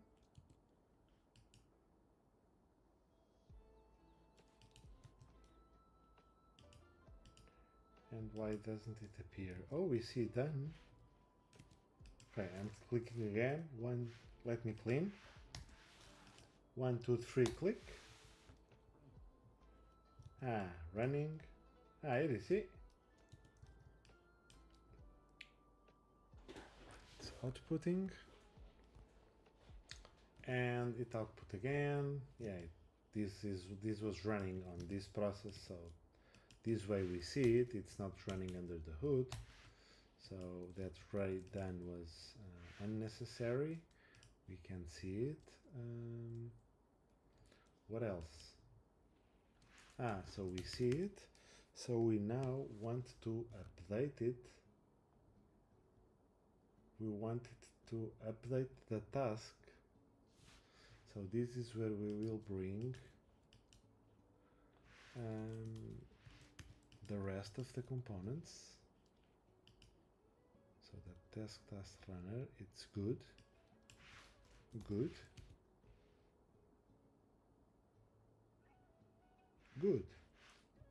So I'm gonna make a small commit. Gark, first task in QE. Oh, and it's almost 2 in the morning. How are we, Francisco? Are we going for the next one, or let's keep it by now?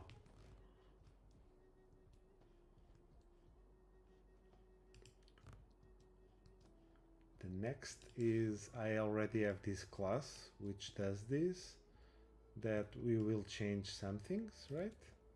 And what we're gonna do is basically we are going to throttle. We are handling the output, and oh, you need to sleep. Yeah, me too. Me too. So next task will be on Monday, I guess. It will be to handle the output in a way that we can put it on the database and on the screen in polling real time. So it's polling real time, so to speak. We will handle it, and we track some time, right? And we are making a buffer. We are putting to the buffer. And if we are after the last throttle, meaning the buffer is ended, then we will save it. What is there? Because we are updating the description and then we save it. But of course we have to adapt this to the task, and that's it. Francisco is saying other ways to dispatch jobs. Content query first. Oh damn. This is not new lines. New published content. Yeah, what I don't like is the new keyword. Sorry. But I guess it doesn't happen to be non-testable anyway. But for some reason I just stopped using the new keyword, and sometimes it feels fresh to use it, but it feels wrong at the same time. Buzz dispatch, new, yeah, there's always the new. Yeah. Fantastic, Francisco. Yeah. Well, let's go to sleep, right? We need it. And our things. People, you haven't been talking much. Why is that? And I've never raided anyone. Should I raid someone? I don't know how to raid.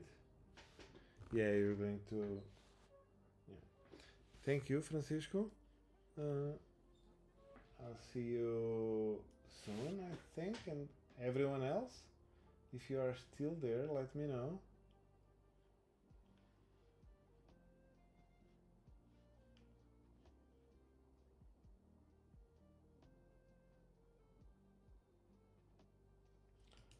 How can we raid? Can we raid someone? I would like to raid someone. I don't know how to raid. I would like to, but I don't know. Let's see on the phone.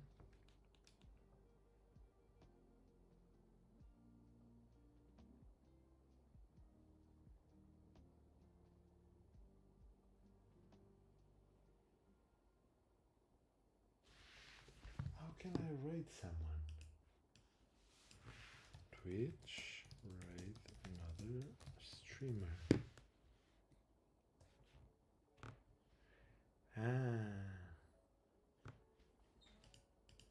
Slash raid and the channel.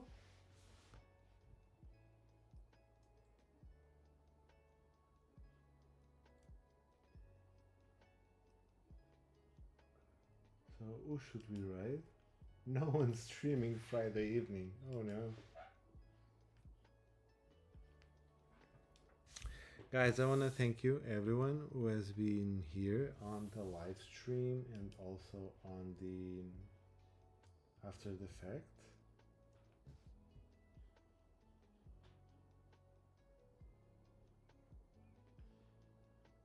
So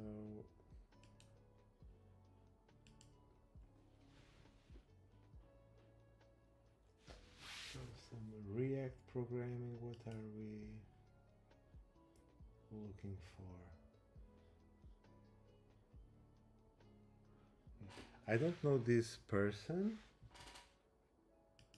but we are going to write him.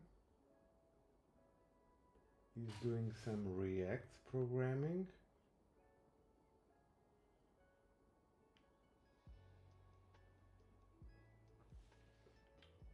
So let's see. How do I copy his name?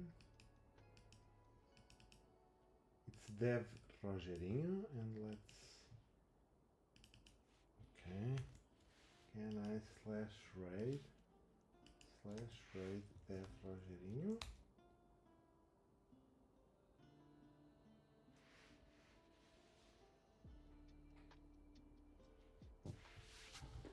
Okay, everyone, I want to thank you so much for being there, and I hope to see you really soon. And today it was very exciting.